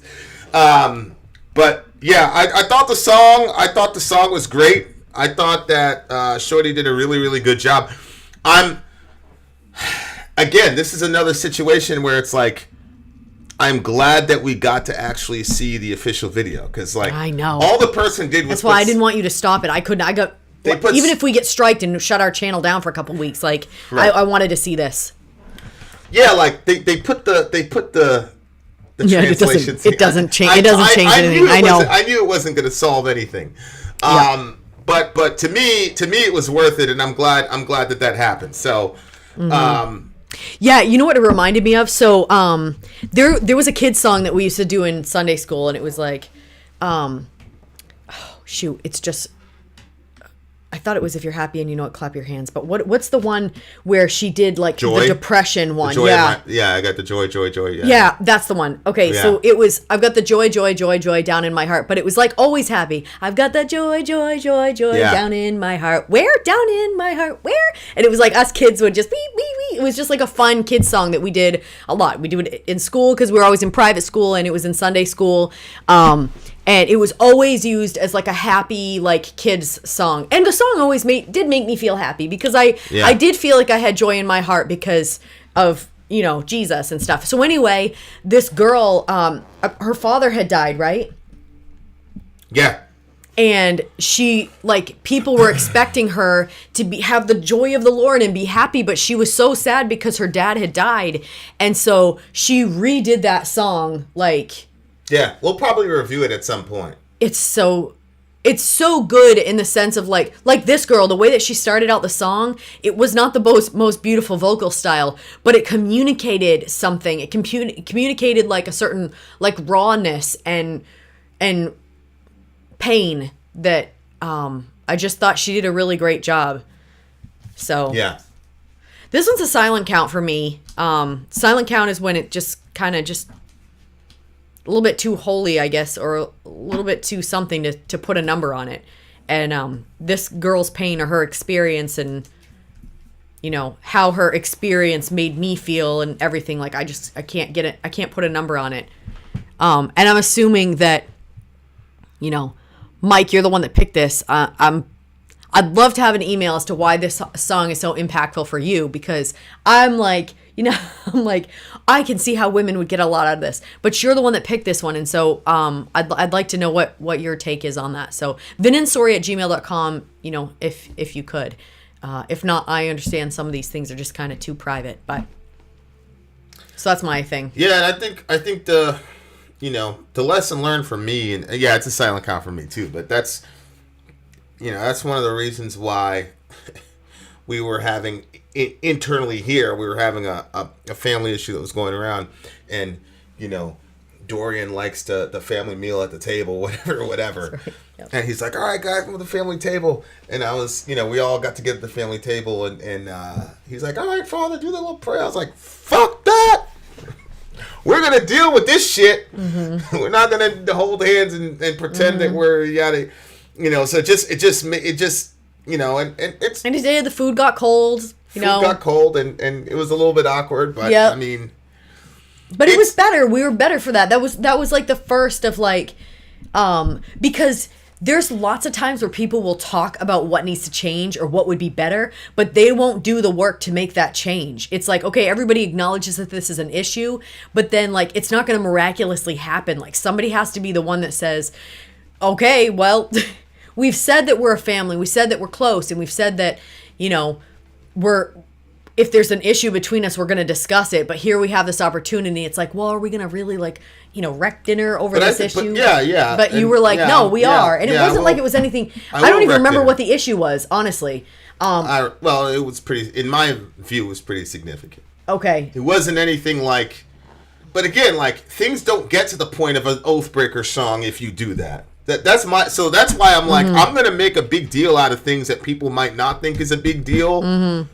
Because I don't want things to get to that point in the first fucking place. Yep. And if you but I wanted to make a show of that to a degree because you know how we're always thinking they're going to have their own families at some point. Mm-hmm. So I just wanted a memorable moment where it's like we're not doing these family rituals when we have this shit hanging over everybody and we know that this is happening. We're not going to pretend. We're not going to go past it. Right. And I knew you were going to be uncomfortable with it because I know how you were raised or whatever. But yeah, but I wasn't upset about it. I thought it was good. No, I was surprised you supported it. Yeah. And I'm like, that's I just great. didn't know how to get there because even though like that's what I want, I don't know how to get there because I've never seen it modeled, and I don't think that I don't think I had the say because because the patriarchy. I'm not really sure. I don't think that I had the say or the influence to make that happen, like with my family growing up or anything like that.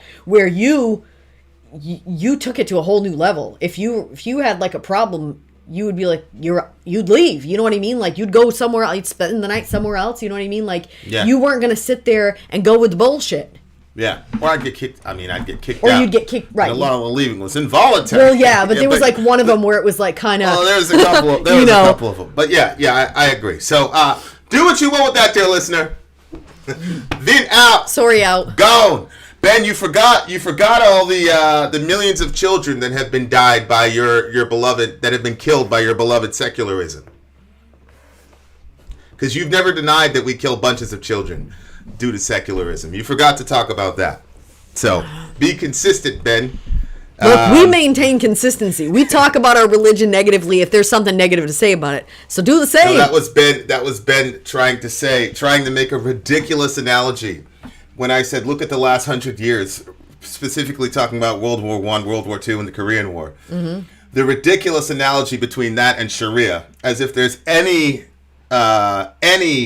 in any way, shape, or form correlation between the amount of deaths that Sharia has brought to the world versus the amount of deaths at World War I, World War II, the Korean War, and the atheist governments of the Soviet Union and the horror that the atheist Soviet Union brought to the planet. Ben. So, again... Let's just say that the problem... He says literally no one has died from secularism.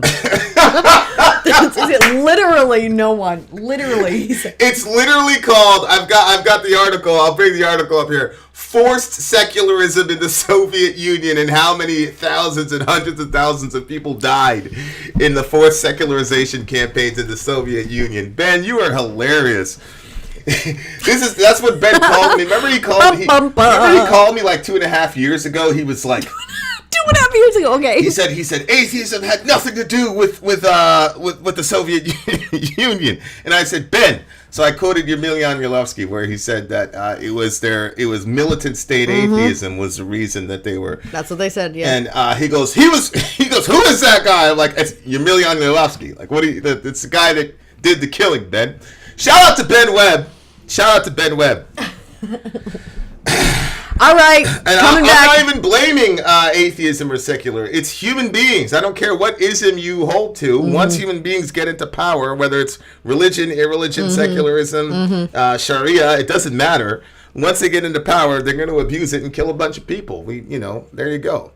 It's not the Christians that are butchering kids in the womb, Ben. That's y'all. All right, guys, we're coming right back. We're coming right back. We got more jams for you. Commercial break, then let's go. I'm Ben. I'm Sori. If you would like to get your song reviewed, dear listener, there's the filthy capitalist option. As Sori says, 125 gets you straight to the head of the line. You don't have to be a part of the alliance. You don't have to be part of the group. Wait a minute. And the biggest thing is you don't have to wait. You hop, skip, and jump right in front of everybody. 125 gets you there. You do that 3 times, and you get mashed down to the $75 rate for perpetuity. Yes! Also, there is a band review option.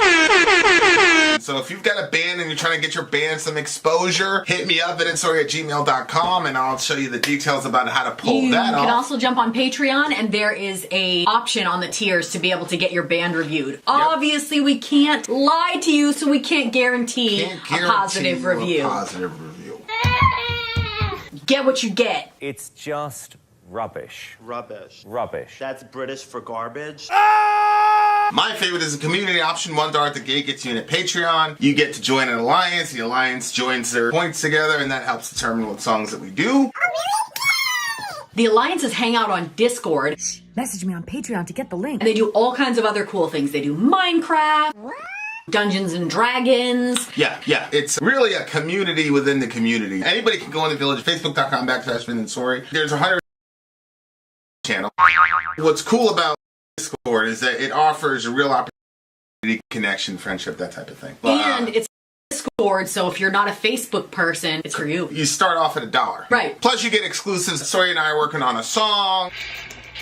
So the first 15 seconds of that was on Patreon. Also, at $15 tier and above, when we actually debut the video, they're going to be there live with us. There you are, dear listener.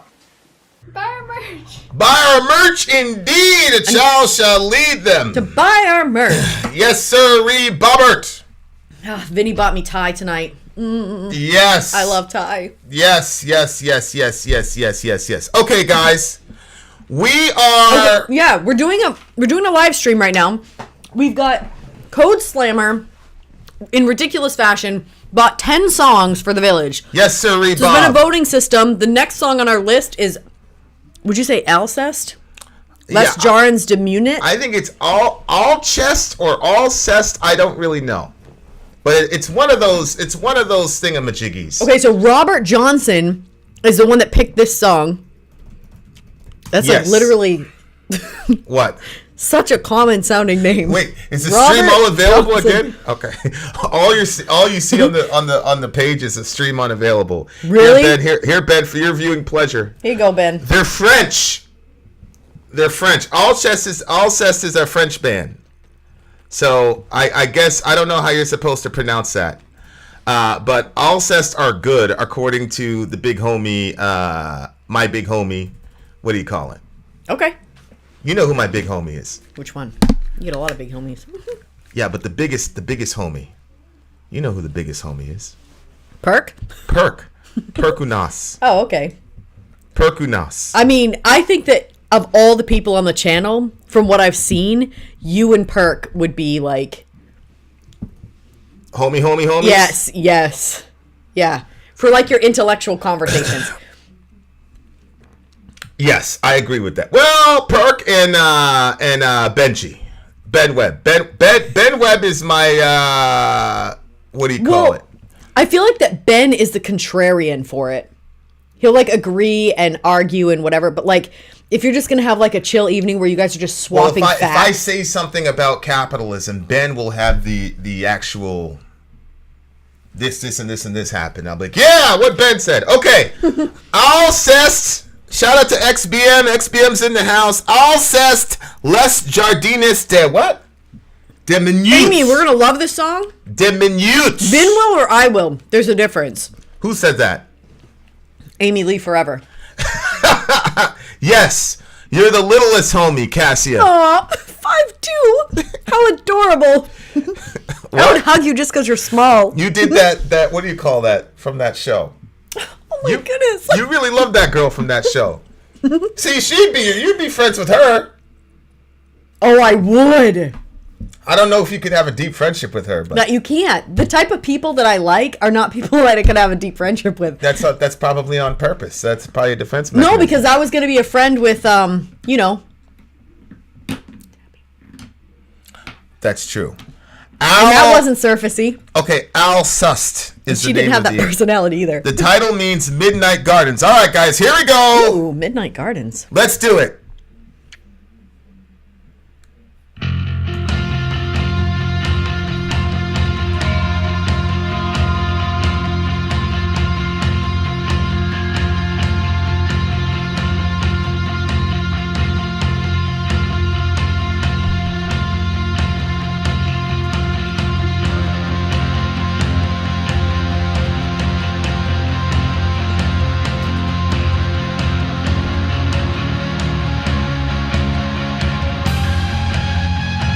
Lyrics. You get the lyrics?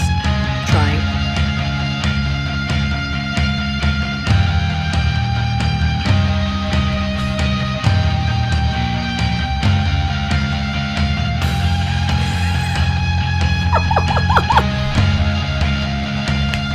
Oh, you could too? Oh.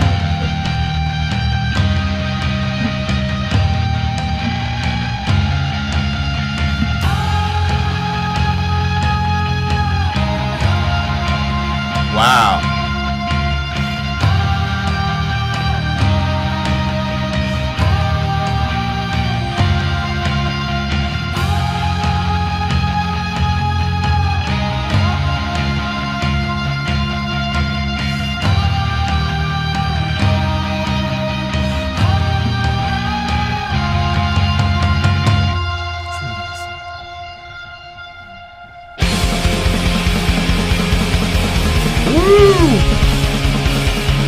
That's you.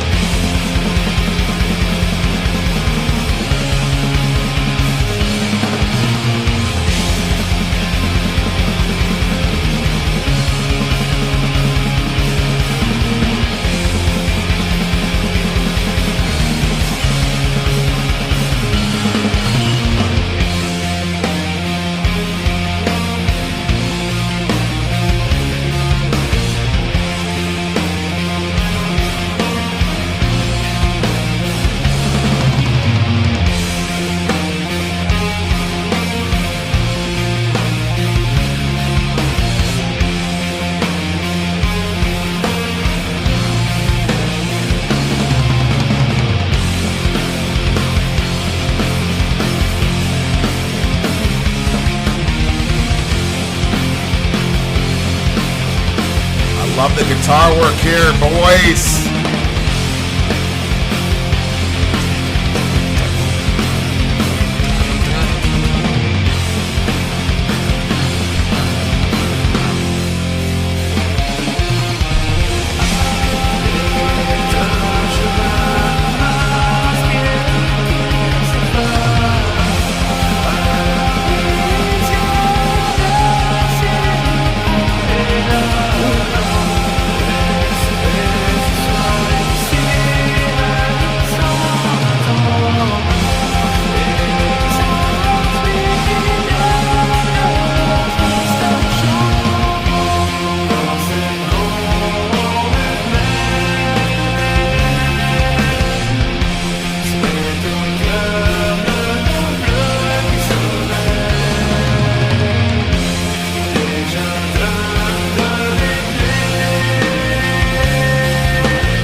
Okay.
Feeling the hell out of this song, bro.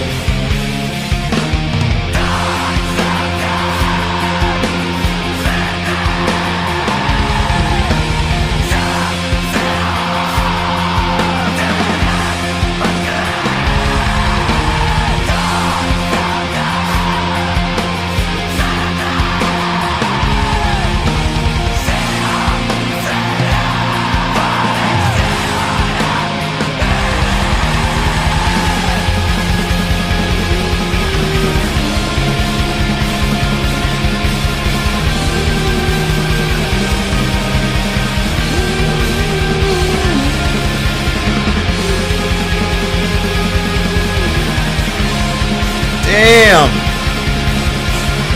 Woo.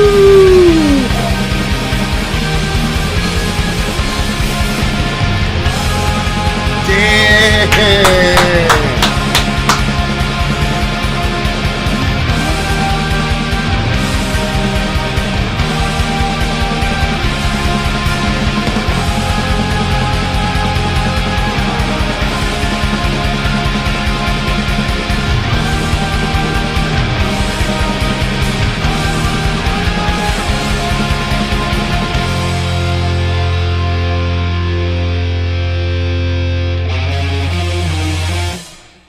Wow. Holy smokes. Okay. Man. All right, Amy.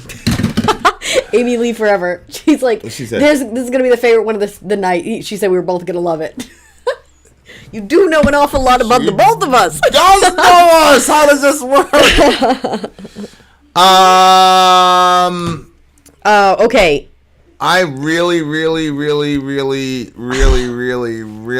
enjoyed this. So did I. I was looking at the lyrics at first, and then I wanted to see the French version and just like hear the sounds that they were making with the words. So I went there. But I did see in the lyrics one part that I thought was pretty cool.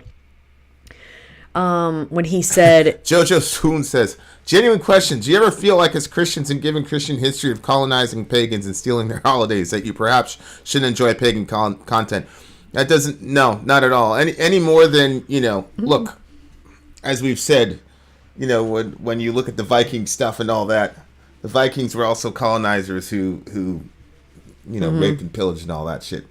I just look at those episodes in Christian history as the validation of the fact that all of us are born with original sin. Furthermore, Christianity was in Africa, the Middle East, all that shit, and for the first 300 years of our rules, it was the pagans that were killing us, right? It was the Romans and all the rest of that jazz. But I don't blame paganism for that or Romanism for that. It's just just human nature. and secondly, a lot of the pagans bring us into their songs. So what can be done? Well, the other thing is that I find a lot of camaraderie and I've learned a lot from pagan people in the few years. I've learned a lot specifically about the trans community. I say LGBT community, but the biggest impact on me as far as starting the channel was the trans community. You're right. And then second to that is pagans who, I think Cassie is a pagan, Michelle, Sadie. So I learn a lot about, what their beliefs, and it's almost denominational, almost like Christianity. There isn't. It's not like one pagan believes one thing. You know what I'm saying? Yeah. Although the only thing what I do seem to see as universal is nature.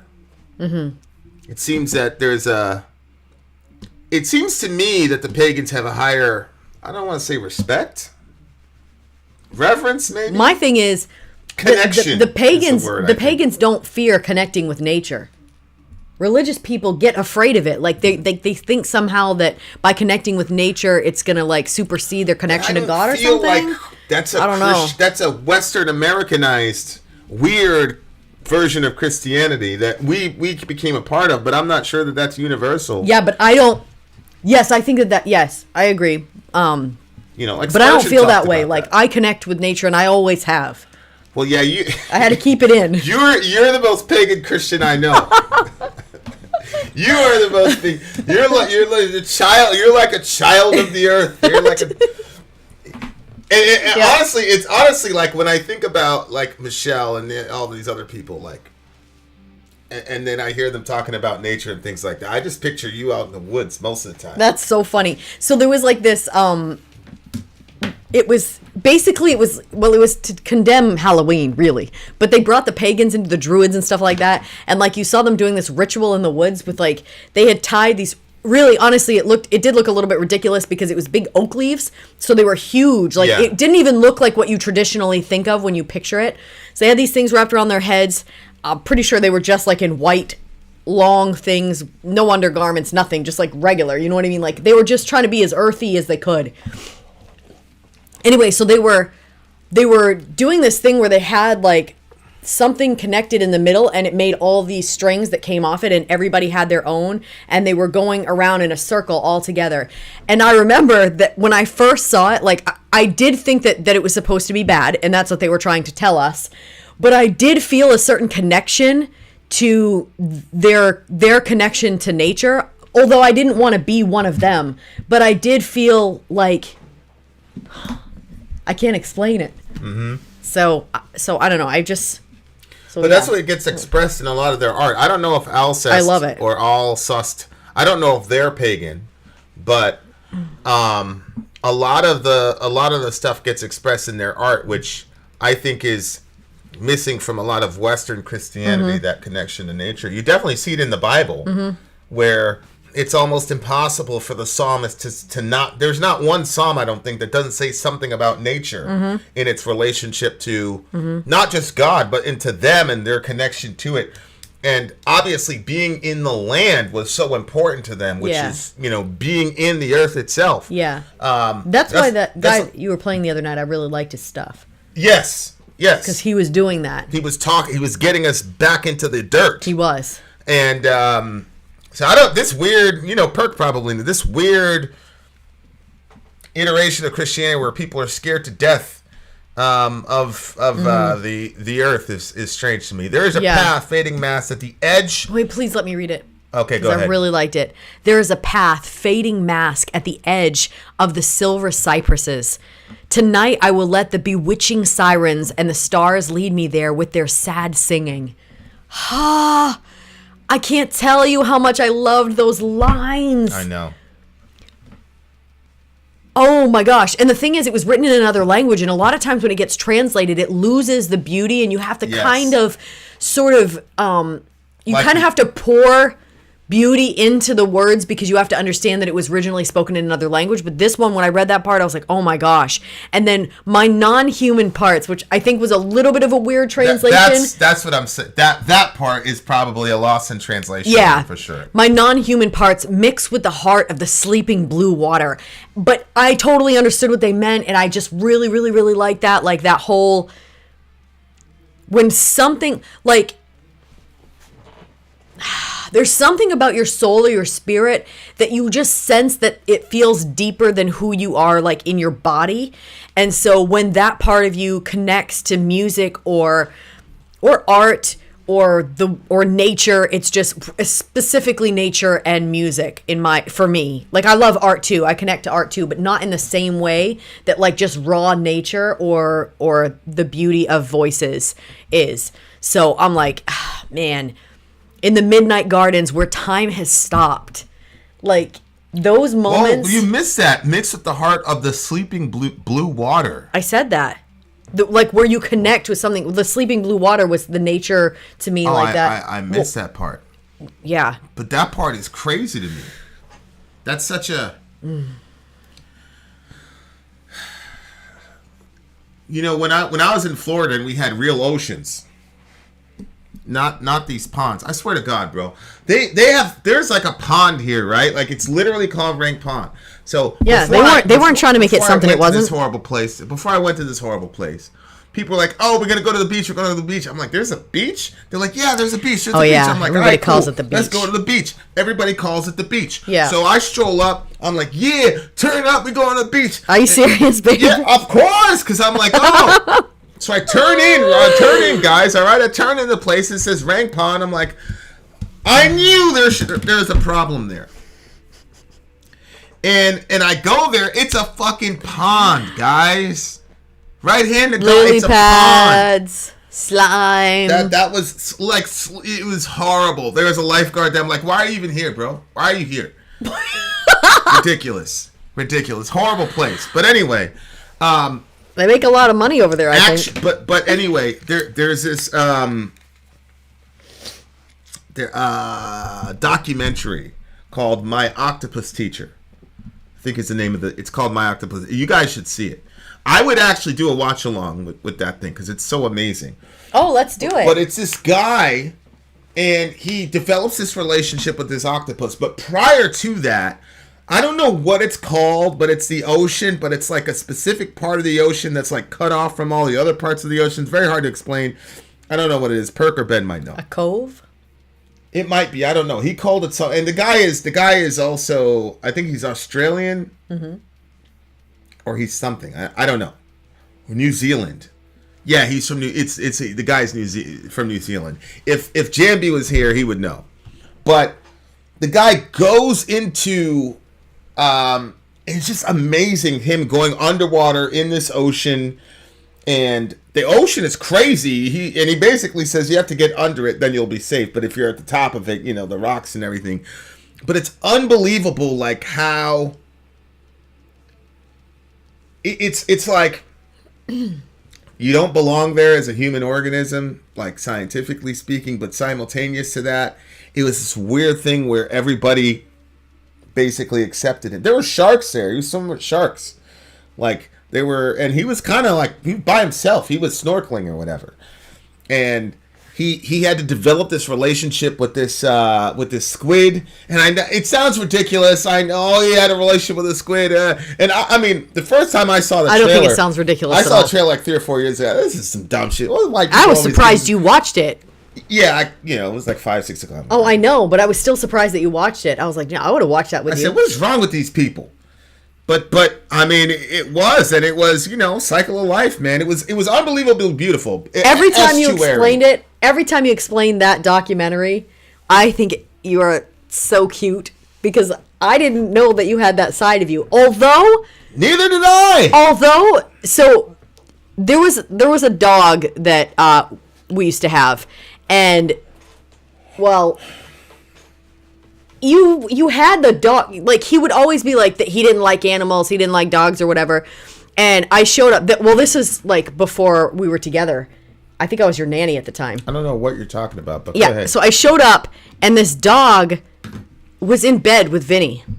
Oh God, here we go. I was like, If Ben is here, he's gonna get his vengeance from his previous humiliation. I'm like, the kids were like, Dad has the dog in his room in bed with him. I said, what? The little thing was just curled up beside him. It was the cutest thing ever. I was like, I did not know. I was asleep. This. I was asleep. He was not asleep. And the dog. The dog was too small to jump up on the bed. The dog jumped up on the bed. Lies.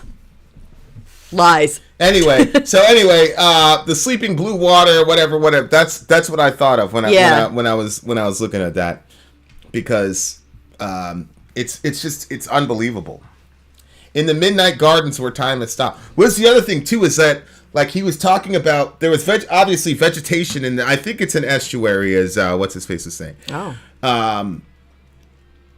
There was there's vegetation there, but because it was suspended in the water, it was the guy is like a floating forest basically, and he could swim into it. It was unbelievable. I definitely would love to do that. Yeah, it was absolutely amazing. And just the guy had a real not only a relationship with the squid or whatever it was, but I believe he had with the water, with the wildlife, with just the ecosystem itself. Yeah, he was finding a connection there. Yeah. Unbelievable. Wow, the lyrics to this song are crazy. I love them. I know. I literally am just reading them at this moment.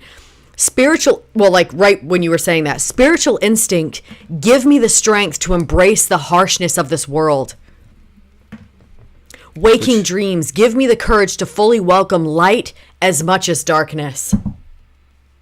That's so interesting, because he's saying, the first one, he's saying, give me the strength to embrace the harshness of the world, because the world is not all good. There is hardness, there is harshness to this world. And he's saying, give me the strength to be able to embrace it and not fall apart. But then he said, waking dreams, give me the courage to fully welcome light as much as darkness. Well, that's... So that's almost like the opposite. Well, yeah, and that's, Ben was Don't let me get so dark that I cannot take in the light. Ben was talking about this, and I was like, oh, there's Ben. But he was talking about how there's something beautiful about a wolf or a lion tearing apart a gazelle or some shit like that, which I don't really see any beauty in that at all. But at the same time, like, it is saying, give me the strength to embrace the harshness of the world. Because whatever you call it, it's still part of the world. Yeah. And all the things that you admire a lion for are his capacity to kill. When you say the mighty lion who roars and all that, his might is all based around his ability to kill. Yep.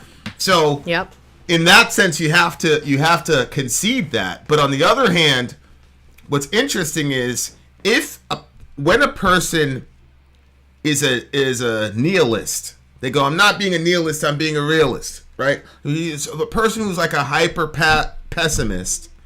What they'll say is, no, you're just naive or whatever. And because they finally see the harsh realities of what it's like to survive on planet Earth, whether you're dealing with other human beings or just the exigencies of nature itself, they'll close themselves off as a defense mechanism. But what this is saying is to have the balance of saying, yes, I'm seeing the harshness of the world, but I'm not going to make that let me be a completely dark person so that I could protect myself. I'm going to still embrace the light as much as the dark, which means, in a sense, that you will accept that you're going to be in perpetual pain to a degree. Yep. Because when people embrace that degree of nihilism, a lot of the time it's a defense mechanism. It's not really about atheism or Christianity, because I've seen a bunch of Christian nihilists. They're not technically philosophical nihilists, but in my opinion, it's a way of... Because nihil, it just means emptiness. It's a way of trying to empty the world or empty your universe of emotion so you don't feel as much. And this is a really good balance of saying, yo, embrace the fact that you don't live in a fairy tale. Embrace the fact that the lion is going to tear apart that gazelle in 4 minutes. But at the same time, love the fact that that lion is one of the most amazing creatures on God's earth. And if you can embrace that, then you can embrace what you see in the mirror, because we're both. Right. right? Right. The things that are amazing about human beings, our ability to reason and all the rest of this, make us very efficient killing machines.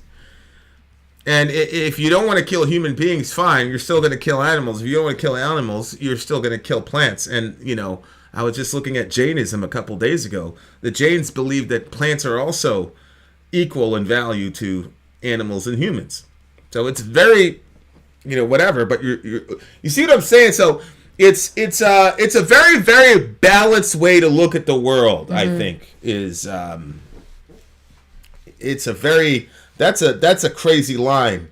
That line right there is one of those things where it's like, I call it inspired. If you can say a lot in a little, it's inspired. I love these. Ugh. Such a good song. Really, really good song. Shout out to Rancher Matt. Gang, gang. One of the best in the world. In the midnight gardens, trees soar up towards pensive moons. Yeah, it's Beautifully, absolutely beautifully written. This one, boy, this is the song of the night for me. I mean, the song before this one was like deeply meaningful in you know, personal ways, but Yeah. this one just has such a beauty to it, and the vocal style that we kind of went back and forth from, just absolutely wow. I love this one. I really, really love this one. If you were to change the translation of my non-human parts, what would you change that to? My soul? it's probably talking about their non-physical parts or the. Yeah, I know, you but know, what whatever. what artistically would you use instead for that translation to make that sound a little bit smoother? I don't know. Oh. What would you guys use? I'm actually going to What do you rate it? post this somewhere. It's a 9.8 for me. We've proven that grass scream when it's cut. There's a chemical signal sent all throughout all sorts of plants as they're harvested and eaten. See? They scream. Whether or not they feel pain, they don't want to die. So, do what you will with that, dear listener. Let's see.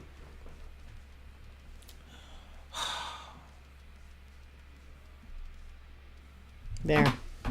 I haven't. Metal Sonic says he'll put fart. how I very haven't artistic given of it you. a 10. I haven't given a 10 in quite some time. Tasco. Oh man, you We guys do are have to make an ridiculous. arrows of my erection shirt. I don't even know if Teespring will allow that to happen. I don't even know if Teespring will allow that to happen. Oh my gosh. Ben, will you? All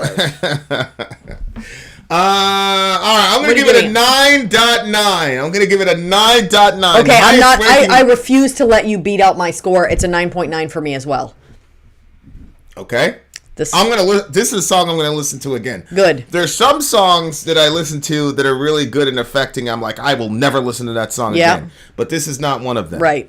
So I'm going to give it a 9.9. There All right, you guys. listener. Opeth is next, so Opeth stick is around. Next. Finn out. Sorry out. Go. No. Did you guys already listen to Alcest? Yes, that's the one that we just got done reviewing. We shall return, dear listener. Opeth is next. I'm Vin. I'm sorry. If you would like to get your song reviewed, dear listener, there's the Filthy Capitalist option. As Sori says, 125 gets you straight to the head of the line. You don't have to be a part of the alliance. You don't have to be part of the group. Wait a minute. And the biggest thing is you don't have to wait. You hop, skip, and jump right in front of everybody. 125 gets you there. You do that 3 times, and you get mashed down to the $75 rate for perpetuity. Yes! Also, there is a band review option.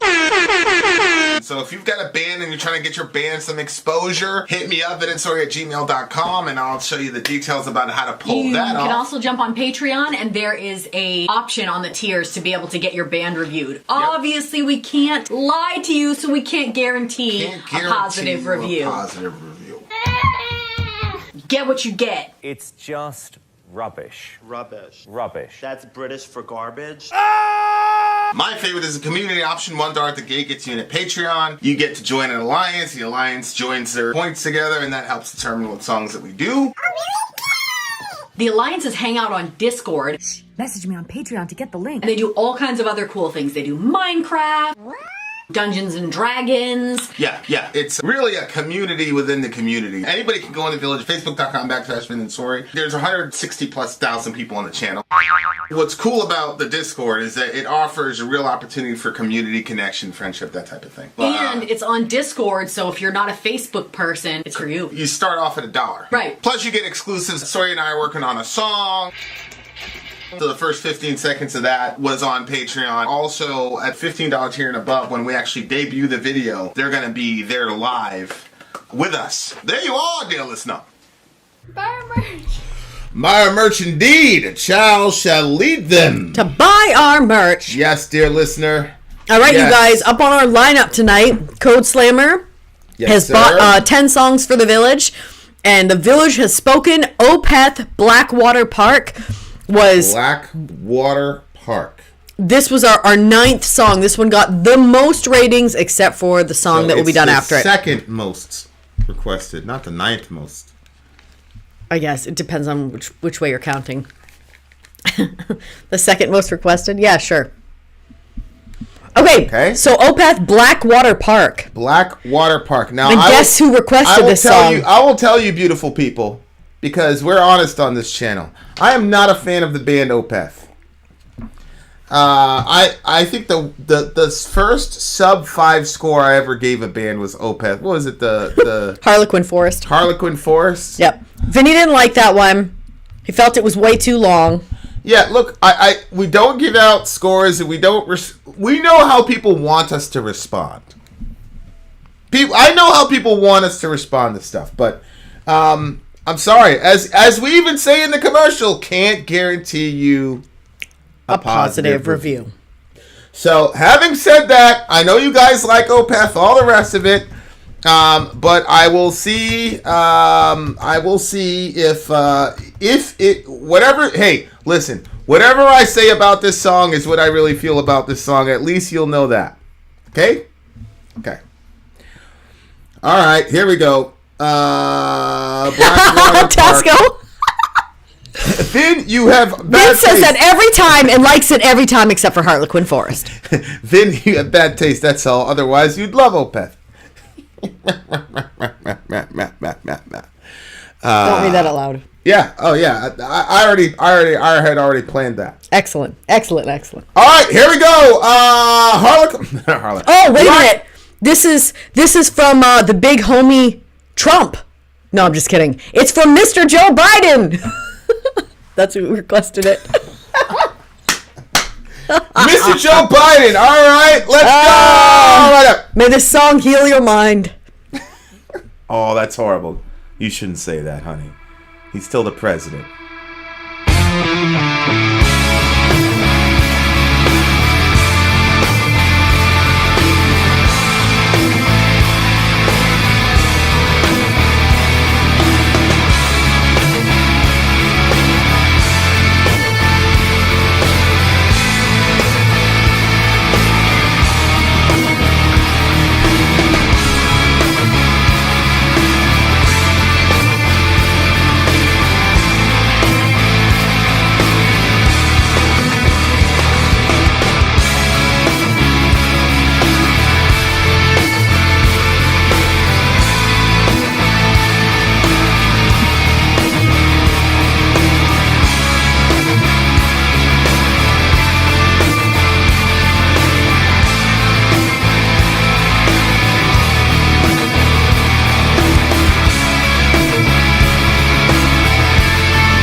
Jojo swooned. If that's not a joke, then that's potentially the worst opinion I've seen, and I'll thank God every day that I don't have your ears. Whose opinion is he talking about? I don't know. I don't know whose opinion they're talking about. It is funny to me. Usually Ben evokes those kinds of... Yeah, that level of frustration from people. Okay, so... This is another song where I feel like... Does it remind you of Creed at all? No, I'm just kidding. There was like a big fight in the comment section about it sounding like Creed or not sounding like Creed. Yeah, well, yes. The guy who said that Opeth sounded like a high school band trying to play Creed. See, I told you it was a lot about Creed. I just... For me, 4 minutes too long in the middle, though. 4 minutes too long. No, not 4 minutes too long at the end. I liked the ending and I liked the beginning, but the middle could have been shorter. The ending was great. It was a great flourish at the end. Yeah. And I thoroughly enjoyed the flourish at the end. It got me moving. Yeah, that's true. We have But why 58 the people hell watching did right now. Can you guys hit the like button or the dislike button? Do one or the other. Boop, Yeah, boop, like or boop. well, it sucks because they don't even show the dislike anymore, which They is really don't? ridiculous. Yeah, they don't. Okay, well, unfortunately, you can't push that one. So just push the like button even if you don't like it. Google unilaterally made that decision, and it was so funny because people were like, "Look at Vin trying to hide the dislike ratio, whatever." Oh. People don't realize, like, I love that shit. I know. I don't know why did the song have to be that long? I don't know. And I got the point, and they didn't really stray they didn't really go anywhere like away from where they were. Yeah, you know what I'm saying? yeah. I'm gonna have to agree with you on that one. I don't understand how this landed as song number 9. I agree. I think they were infringing. Would you stop saying song number? It's song number 2. Song number 2. Song number 2, babe. Song number 2. I don't understand how it landed as song number 2.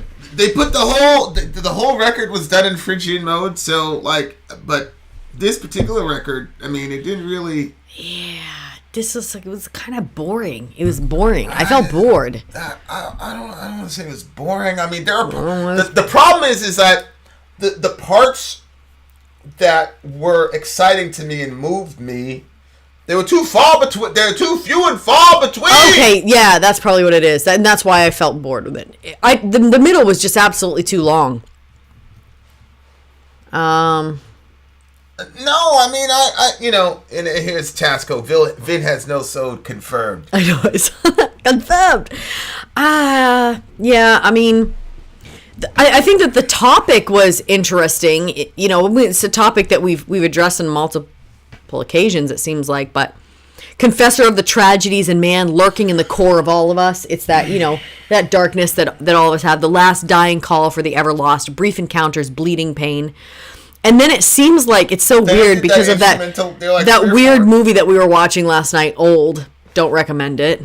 But anyway, we were watching that one, and there was somebody on the beach that was, on the beach previously, and they were keeping a log of who was there and kind of what was going on. Dead. And this person, it kind of seemed like that too. Like over here, I'm just a spectator, an advocate for documenting the loss. So it seems like this person was buttering with conceit. Yeah, like it seems like they're writing about what's going on with everybody else. But then at the end, it seemed like they died too. We have all lost it now, catching the flakes of dismay, born the travesty of man, regular pulse mist pandemonium. You've plucked to the mass, parched with the thirst for the wicked.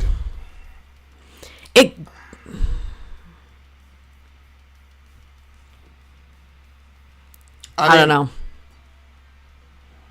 It is the year of death, wielding his instruments, stealth, sovereign reaper, touch us with ease. See, the problem, I think, like, we've listened to, I forgot what song. There was a song we listened to. It was a post-metal band. If my guy was here today, he'd be able to tell me who it was. Lightbringer.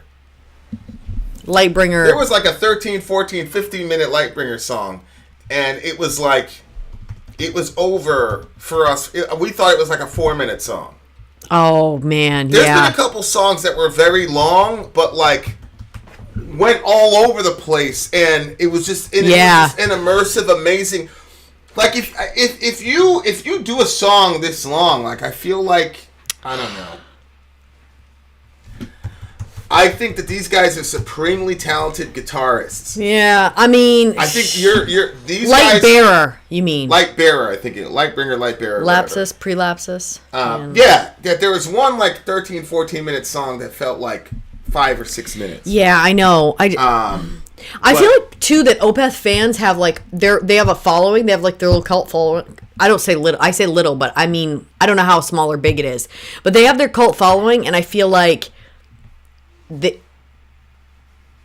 I don't know. Maybe it's more about the. I don't know. I was gonna say maybe it's about the band than it is about the songs, but I don't. Shoot, I don't know. I hate it when I don't like a band's music because I'm like, they put in for that. The band put that together. That was probably something that was moving for them. Opeth doesn't care about us and our opinion. I mean, that's Opeth doesn't care, but Opeth's people care. They got offended. But they'll be okay. I feel bad for them. You know what I mean? Like, our opinion of their band isn't going to make or break them. But, like, I don't have a problem with a long song if it's a great song. But it's going to hit this one didn't hit my soul at all. He stayed in Phrygian the entire time. No, not at all. The beginning and the ending. I didn't say that. Negative 5 said it. Negative 5 knows the shit. And so... anyway, there are parts of the song that I enjoyed, but I didn't particularly enjoy this song that much. I mean, I didn't either. What about the lyrics? Like, the lyrics were okay. It seemed to me lyrically that they were, he was in a... He was an observer in the first half of the song, and then it looked like in the second half of the song that he became part of the thing that he was observing, and then he ended up like dying with those people. So I don't know if Blackwater Park is like an analogy for the Earth, like humanity. Song 1 said something about the leper or whatever, and but he says something with the leper here too. Yeah, he mentions the lepers coiled beneath the trees. This is the last song on the record, and then there's 2 hidden tracks or something like that. But to me, it's like there's no. It seems like everybody's dying by this infection. Right. They played that acoustic interlude for like literally 8 measures too many. It's the same thing they did in Harlequin Forest. You're wrong. Chord, dun, dun, Harlequin Forest needed to be the length that it was. Went on for like 2 minutes. It needed to be the length that it was because of what the song was. Done, bro. Nope. We get it. You're wrong. You're wrong. You're wrong. Yeah. Anyway, all right. Shout out to Natural. No, rate the song. It's a 6. Super chat. Thank you, Natural. The thing on your head is distracting me. I've been wearing these things forever. I know. Which thing? Like a headband? The bandana? The bandana or the hat? Is it the woolly? It's just a hat. My aunt reached out. Okay, so this is a good update for us. Aunt reached out to sister, vented and whatnot, literally after I told my sister, okay. Perfect. Good. Perfect. We're in good shape there. Good. If you know, you know. Yeah, man. All right, go ahead. Rate the song. I already did. I gave it a 6. All right, this is going to be a 4 for me. It's going to be a 4 for me. I told you guys. I'm sorry. I can only tell you the truth. Dear listener. Oh, man. Okay. I only tell you the truth. That's that. There's nothing more to be said. Just vid out. We got Korn next? Yeah, we've got Korn next. We got the #1 requested song, dear listener. Up next, the #1 requested song, and everybody knows this is the favorite band of a very, very important villager. Yeah. So we shall return. Vid out. Sori out. Gone. Got the luck. All right, guys. We got one more song for you. Hey, what's that red thing? What is that? Don't worry about it. Okay. We've got one more song for you beautiful people. We've been here for quite some time. And we got one more song. We've been here for 2 hours and 44 minutes, you beautiful people. And we got one more song for you. The #1 most requested song here. We will wait till the commercial break will come out. I'm Vin. I'm Sori. If you would like to get your song reviewed, dear listener, there's the Filthy Capitalist option, as Sori says. 125 gets you straight to the head of the line. You don't have to be a part of the alliance. You don't have to be part of the group. Wait a minute. And the biggest thing is you don't have to wait. You hop, skip, and jump right in front of everybody. 125 gets you there. You do that 3 times, and then get mashed down to the $75 rate for perpetuity. Yes! Also, there is a band review option. So if you've got a band and you're trying to get your band some exposure, hit me up at Sori@gmail.com, and I'll show you the details about how to pull that off. You can also jump on Patreon, and there is a option on the tiers to be able to get your band reviewed. Obviously, we can't lie to you, so we can't guarantee a positive review. Get what you get. It's just rubbish. Rubbish. Rubbish. That's British for garbage. My favorite is the community option. $1 at the gate gets you in at Patreon. You get to join an alliance. The alliance joins their points together, and that helps determine what songs that we do. The alliances hang out on Discord, Message me on Patreon to get the link. and they do all kinds of other cool things. They do Minecraft, Dungeons and Dragons. Yeah. It's really a community within the community. Anybody can go in the village, facebook.com/Sori. There's 160,000+ people on the channel. What's cool about the Discord is that it offers a real opportunity for community connection, friendship, that type of thing. And it's on Discord, so if you're not a Facebook person, it's for you. You start off at $1. Right. Plus you get exclusives. Sori and I are working on a song. So the first 15 seconds of that was on Patreon. Also, at $15 tier and above, when we actually debut the video, they're going to be there live with us. There you are, dear listener. Buy our merch. Buy our merch indeed. Child shall lead them. To buy our merch. Dear listener. We're down Go to ahead. the number 1 song of our Codeslammer stream. Codeslammer bought 10 songs so they could be passed out to the villagers. Yes. We did a poll on a couple of different platforms. Our number 1 song. We had the Beatles. We had Opeth that stayed in D Phrygian for We had 13 Pearl minutes. Jam. We also had Cult of Luna. We had Rosetta. We had Yes. Circa, Survive, Bloodbath, Yes. Oathbreaker, Alcest, Opeth, and last but certainly not least, my is a favorite band. Korn song. I know Yes. you guys are really looking forward to this. Korn has come out with a new record. Yep. And And apparently this song is called Leave the Rest to the Dark or something like that. So here here we we are, go. dear listener. Korn, Leave the Rest to the Dark. Let's go. shout out to Head. Don't cry to me. If you loved me, you would be here with me. You want me, come find me. Make up your mind.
Mean.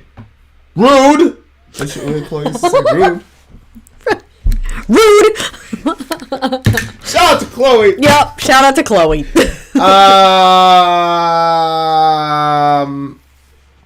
Okay. So Korn aged well. That was okay. So I think you have this all wrong. I feel like Beatles was because Codeslammer said Beatles was number one. It was not. I can tell you exactly how many votes each one got. Well, Codeslammer says Codeslammer is not right. Go ahead, Michelle. When I did Codeslammer's not right. I know. He's the. I know. The customer's always right, but you're wrong, Codeslammer. When I went down there and I got him, the Beatles came in with 28 votes, and Evanescence came in with 75. That means Evanescence wins. Yeah, I feel like that was just Amy. It was. You know how good she is with that stuff. It was probably like. It was, but Opeth got 43. Turned into like. And the Beatles 70, still got 70 28. People. So that got more. The Evanescence got more than the Beatles. Opeth got 48. 43. I mean. 13 minutes. Alcest got 31. 13 minutes. Oathbreaker got 30. Suffering. Bloodbath got 29. The Beatles only got 22? 28. Beatles got 28. All right. I don't know what to tell you. I went through, I did them all, I wrote them down. That was it. We will gladly drink your homemade mead for sure. I thought you said homemade meat. I was like, that's disgusting, and I'm not drinking anybody's meat. Gross. Oh, she was begging lazy ass Evanescence fans all day. Okay. Well, it looked like it worked. All right. Okay, so I think that Floor has the most powerful voice in metal. Without a doubt. But I feel like Amy Lee has the cleanest voice in metal. Yes. Like, I feel like she's the most polished vocalist. And there really is not much She's always had that drop-off. kind of angelic sort of like, piercing. It's like, and clean, and it kind of soars out there. There's no misses. Yeah. And I've and live, there's no misses I either. stood 3 feet away from, like, literally, not like I've been past the barrier actually, because I had a media pass, and I was right there, and there's no. We should get those pictures and send them to Amy. Where are they? I mean, did you? I'm pretty sure you had given away your music, your pass by that point. I think I might have been the only one with that. No, the I'm pictures. not sure. Yeah, I know. Yeah, I'm sure we have those somewhere.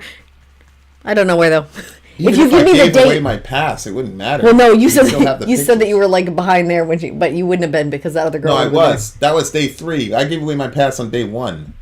That was she came up on every day. Oh, I thought that was the band that girl wanted to see. You're right. That wasn't the band that we're going to. Okay. All right. I was mistaken. Maybe. I don't know. Man. Anyway, if you have the date, I'm sure I can look it up in my phone and we'll have those pictures. Okay. Well, send them to Amy. Anyway, my point is, yeah, we'll check it after the stream, sis, no doubt. My point is, there's not a lot of drop off with her vocal ability, even live. And when we saw her, it was outside, and it wasn't in a domed or a roofed area or whatever. And she moves around too. Yeah, she does. She does. Like, she doesn't just stand around. So, So my point is, she really, really vocally, she could sing like crazy. Go ahead. What were you saying? Don't cry. I was just gonna start reading the lyrics. Don't cry to me. Call Me When You're Sober is the name of the song. So it looks like the relationship ended because the guy couldn't stay sober. Yeah. Goo goo kachoo. I know. I saw that. Stop, Dwayne. Just stop. Don't cry to me if you loved me. If you were here with me, you want me. Come find me. Make up your mind. Should I let you fall, lose it all, so maybe you can remember yourself? Can't keep believing we're only deceiving ourselves, and I'm sick of the lie, and you're too late. Couldn't take the blame, sick with shame. Must be exhausting to lose your own game. Selfishly hated, no wonder you're jaded. You can't play the victim this time, and you're too late. I mean... Alicia Keys has a song, "When a Woman's Fed Up," man, it's a rap, bro. Yep. And then When a she, woman's she fed goes up, on to it's a say, wrap. "You never call me when you're sober. You only want it because it's over." We know people like that. It's over. I'm pretty sure she knows it's over. Yeah, but you do have to keep reminding her in different ways. I really don't feel like I do. What are you talking about? I don't have to remind her. You did in the very last conversation. I did. No, I didn't. Yes, you did, babe, because the typical stuff. Anyway, we'll talk about that offline. Okay. How could I? You were never mine. So don't cry to me if you loved me. You would be here with me. Don't lie to me. Just get your things. I've made up your mind. I liked that part. I've made up your mind. Yeah. She did too. Oh no! It's the guy from Seether! Oh no! Oh no. That's terrible! That's terrible! You know who that... Remember that song? 'Cause I'm broken when I'm lonesome. Oh. That was right in key. And I don't feel like I'm strong. Remember that song? No, but I like this performance. Carry on. Remember? I hold your photograph. Oh, yeah. They were together. Oh. And then they broke up. And then she just like dissed him. She like just, royally... like, dissed him. She royally dissed him. There's no coming... How can you come back from that? You know what I'm saying? Like, it'd be one thing, like, you know, like when Beyonce made that song? Yep. You gonna make me jump on it? Whatever. Like, Jay could have came back. Yep. He could have said, listen, you know. Yeah. But you know. He respected the relationship, and he knew he fucked up, so Yeah. he took it. But how could you come back from that? She makes a song like that. I made up your mind. Because she's a stronger Yeah, but vocalist. it seems to me that she's a stronger vocalist, and she can write her ass off. There's nothing that brother can do. He's done, bro. But it seems to me like it sounds like she was sick of it. Like she had this conversation hella times with him probably. Oh, 100%. Don't cry to me. If you loved me, you would be here with me. 100%. But Girls, women never do that. Never. It's never like one chance and you're out. Yeah. It's always like over and over. Why are you rolling your eyes? Dudes are like that. I was like that in high school. What? Just one strike, you're out. Yeah. You didn't do something. I mean, it didn't really take much. Yeah. You know what I'm saying? After the relationship progressed to a certain point, it really didn't take much for me to be like, fuck that bitch. You know what I'm saying? Yeah.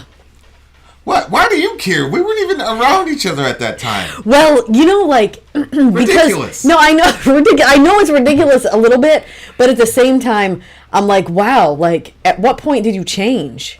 Because you're obviously a different person now. But sometimes when you talk about high school, Vin, I'm like, I'll feel like a smidge intimidated. I'm like, wait a minute, would you have been mean to me?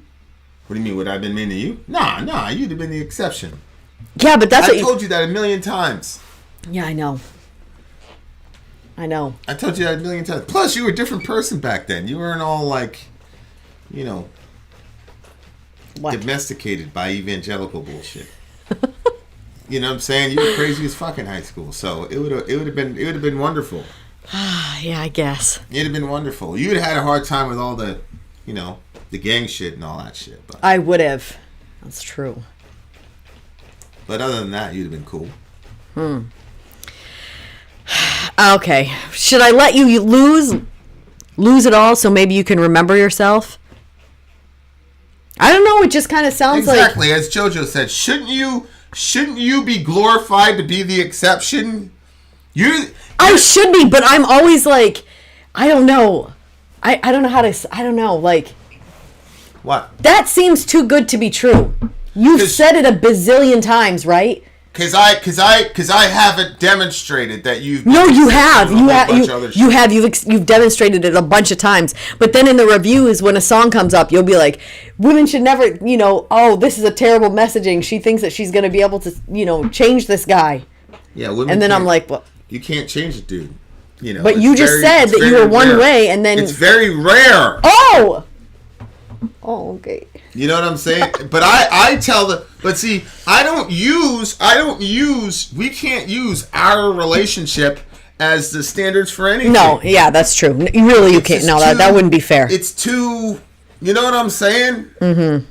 You know, you're literally a 1 in 10 billion girl on the planet, so you can't use you as the exception for anything. Do you think that you're an exception too? Not like you are. Not like you are. No, not like you are. I mean, well, I think I'm exceptional. In my experience, you are an exception. I'm exceptional, yeah, from your experience, because you've been around bitches all your life. So anybody that has a little bit of masculinity, you're like, oh, okay, no, I'll deal with it. You know what I'm saying? But you're like a 10 across the board in anything. You want to do business, you're fucking great with that. You're very talented in a lot of areas. You know what I'm saying? I do know what you're saying. You're a great vocalist. You just do a lot of shit. You're just really, you know what I'm saying? So we can't, obviously I'm going to make an exception for you. We're 10 across the board. But nobody else on the planet is like that. So you can't, I'm not going to go out and tell that to the public. Be irresponsible. You see what I'm saying? Yeah, no, okay, all right. I see what you're saying. Don't make no sense. But this dude, forget it, man. He this has got to be, other than Jay-Z losing Beyonce, this has got to be a major fuck up. It's got to be the biggest fuck up of all time, right? I mean, yeah. I mean, and it sounds like she was trying to work it with him. I'm not laughing. I'm kind of laughing at the homie. But it's got to be the biggest fuck up of all time. And I don't even think, like, lyrically she massacred him. It looks like she just kind of, like, I think that, honestly, I think lyrically it's pretty bland. She just kind of, like, put it out there. She's not even, I don't even think she's trying to make it like a big giant show out of it. She's just saying, but I think that this is how she processes stuff, is to make music about it and stuff. So, you know. Yeah, I mean, she's. I mean, that's a problem. If he's only calling her when he's drunk, that's offensive. I mean, what the fuck? Well, I don't know about that. Guys are not very good at expressing their emotions, honestly. So, you know what I'm saying? Codeslammer's like, I thought they were still married. Nah, bro, they've been gone for quite some time, apparently. Ask Amy Lee. She's the expert here. But no, I don't think that it's disrespectful. No, Neil, they didn't break up. No, I'm saying if Beyonce and Jay-Z broke up, that would have been the biggest fuck up of all time. Because he basically cheated on her. Supposedly. Wait, he supposedly cheated on her. Supposedly. And then she wrote a song. And she wrote an entire record. The Lemonade record. The Lemonade record. That. Yeah. So. But I said if they wouldn't have made it, that would have been the biggest fuck up of all time. But since they made it, this has got to be. Although your guy also is, your ex is that was also probably the biggest fuck up of all time. I don't want to like blow my own horn, but like that really, the further I get away from that situation, I'm like, oh my God, I cannot believe he did that. Yeah, he's never going to recover from that one. You dumb as hell, bro. I know. I see why you're still mad, bitch. But keep it to yourself. Mm-hmm. Go ahead. What were you saying? Like, you want like the rawest, realest me. Yeah. Like, he didn't want that, and so I didn't give that to him. I gave him what he wanted, which is. But maybe people don't want that. Like, maybe people do want. Nah, he couldn't handle it. He's too much of a bitch, I gotta say. Yeah, he was a bitch. It wasn't gonna work. It wouldn't have worked, you know. He's still in his mom's. She never said a thing about their breakup publicly other than the song, while Sean was almost crying from radio show to radio show. Well, see, there's a business reason also why he would do that, because his band, like, other than that song, I don't really know anything about that band. Like, no disrespect to Cedar, I'm sure they're a brilliant band, but I don't really know anything about that band other than that song. So, wow. I think he was trying to cash in, because why the hell would you go on a radio? Like, what the hell does that have to do with your music, my guy? You see what I'm saying? Yeah. But apparently that Sean guy, man, you know, some people win divorces, man. It always looks like I want to punch him in the face. You know what I'm saying? Like, you know what Colin was talking about? Like, when you win a divorce, like some people. Yep. Yep. One guy's in a mansion, the convertible. The other guy's living homeless under the bridge. You say Belichick was. I feel like I think it's funny when he says in a van by the lake, by the bridge. I feel like Amy Lee definitely won that divorce, man. Even though they were like married technically, but you know what I'm saying? Like I feel like she definitely won that divorce. But it's too bad though. She doesn't even sound like she's trying to be mean. She doesn't sound like she's trying to be vindictive. I don't think she's. She looks like she doesn't look like a mean person. No. Yep. I think she got a lot of support around her, and she finally was able to just say enough. Yep. Oh, that look saying? at the end though that she gave, that was for him. Yeah, 100%. I mean, listen, there's nothing like you know, when a woman finally calls it good, and but she's at peace. She's at peace with the fact that she called it good. That's the thing. Like, and it looks like that was a real genuine moment where she was able to, you know, really get through it. You know what I'm saying? Yeah. Listen to this. Amy Lee spoke about the song being very personal to her. It was very brave for me, the lyric writing, because I was just sick of hiding behind metaphors in all that I had been writing. So much of the record was about the turmoil I was going through, with choosing between happiness and comfort. In the end, I had to choose happiness and health for myself. I made the right decision. I was letting myself be run down. And still, she didn't specifically talk about him. But I do think, look, what a bitch this guy is. He talked about her smirk in the end on that radio show. I bet he did. It was for him. Listen, man. It was for him. You probably made that girl's life a living hell, bro. See, this is the thing. It's the same template. The guy will drag the girl through all this fucking, all this bullshit. The girl finally is able to stand up with some confidence. If she was whining and saying, call me when you're sober or whatever, he'd have been fine. But that's the same thing that homegirl said to me. It's the fact that I'm happy now. Yeah, she legit said that. Yeah. She didn't want you happy. I feel bad for her. But. She didn't want you happy. Yeah, she didn't want me. She didn't want me happy with her or without her. Right. She just wanted me miserable all the time because that was the role I played for a decade and a half in her life. Yep. And now that I'm happy with you, now she has to pray to get over that. What the fuck? People are weird, man. Like I want her to be happy. You said it bunches of times. It's the same thing with homeboy. Like, oh, be happy, man. Stop being a bitch. Get out of your mom's, apron strings. Apron strings and holy shit. Okay. What? Every band ripped off Creed. Creed invented music. I love that. I love him. This song was not one of my favorites of hers, but I feel like it was her expressing herself more than anything, and I respect that. I can really respect that. And it wasn't even. I guess like maybe I'm completely misreading her and everything in this, but like there are some songs that she's done that just hits me right in the soul.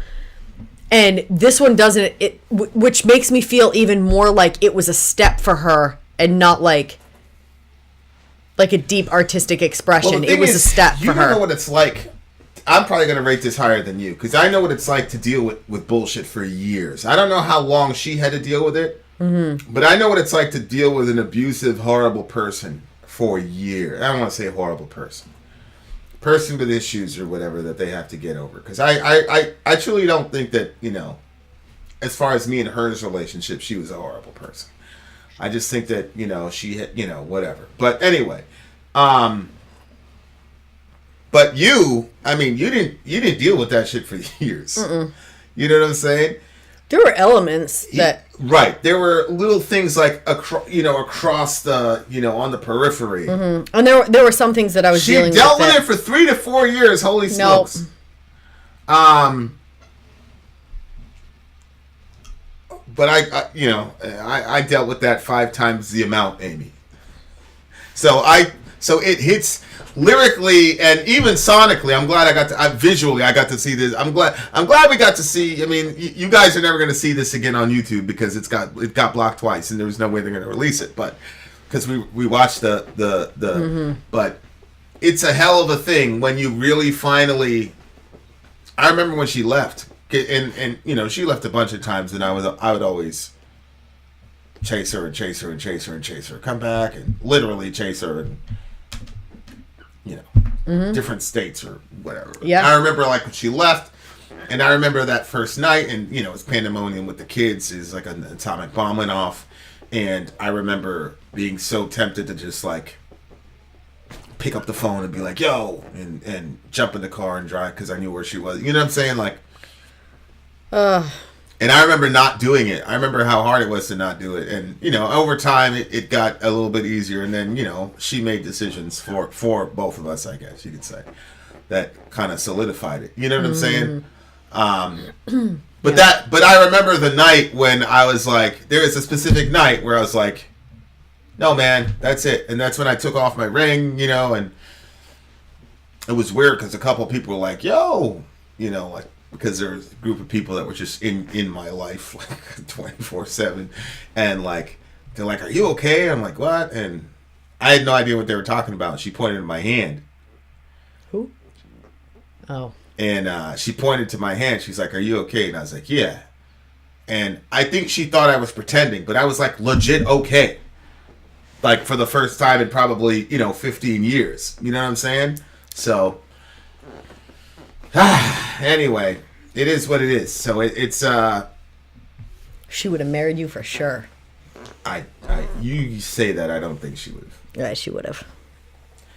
I've been in a relationship with an addict. It's the worst thing ever, honestly. Yeah, it really is. Here's Ben. I don't know how people deal with stuff for years. You're lucky if I give you one chance. Then you fuck up just once and it's over. No questions asked. I'm out the door. I don't believe it, Ben. I don't believe that. I don't believe that. Well, you say what you want. I know you got to keep up this persona. Yeah. So, but sure. But I don't believe That's why it. I pray for Ben a lot, though, that he meets a nice little baby muffin. That's what my man Robin used to call him, baby. God, get Ben a baby muffin. Gajoo-gachoob. Goo-goo-gachoob. I give this song a goo goo gachoob. I give this song a goo-goo pachoob. All right. Okay, so for this song for me, 7.8. This song for me, I'm gonna give it a solid 9.2. Solid 9.2, and a lot of that score has to do with me knowing what that's like and me being genuinely happy for her that she made that decision. She made it out. Yeah. And, Yep. And she chose her health and her happiness. Probably hundreds of thousands of girls and dudes that she helped get the fuck out of these horrible relationships. Yep. You know what I'm saying? Like, yep. I'm not saying if a person does, I think the Ben Webb thing is bullshit. We're all sinners, so we can't judge our mate and say, I mean, Sori and I fight all the time. So it's not that. I'm talking about a consistent disregard for major issues that are causing you major pain / trauma. I think trauma gets used a lot, but loving an addict is extremely traumatic. Oh my gosh. And it's very hard to extricate yourself because they always say, oh, you're trying to abandon me and all this, whatever. So, anyway. So shout out to all the dudes and ladies everywhere who made it out of that situation. Shout out to Gawk Mom. Shout out to Amy Lee Forever. Shout out to JoJo. I don't remember. JoJo is really active, and I'm glad that JoJo's active, but I've never seen him or her before. No, I thought I did. Really?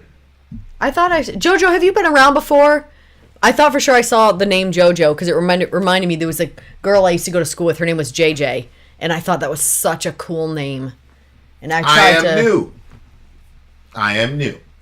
So, very cool to have you here, JoJo. It's very, very cool. So there you are, and so ends Codeslammer's epic. Codeslammer, seriously, thank you for this. This is ridiculous. Man.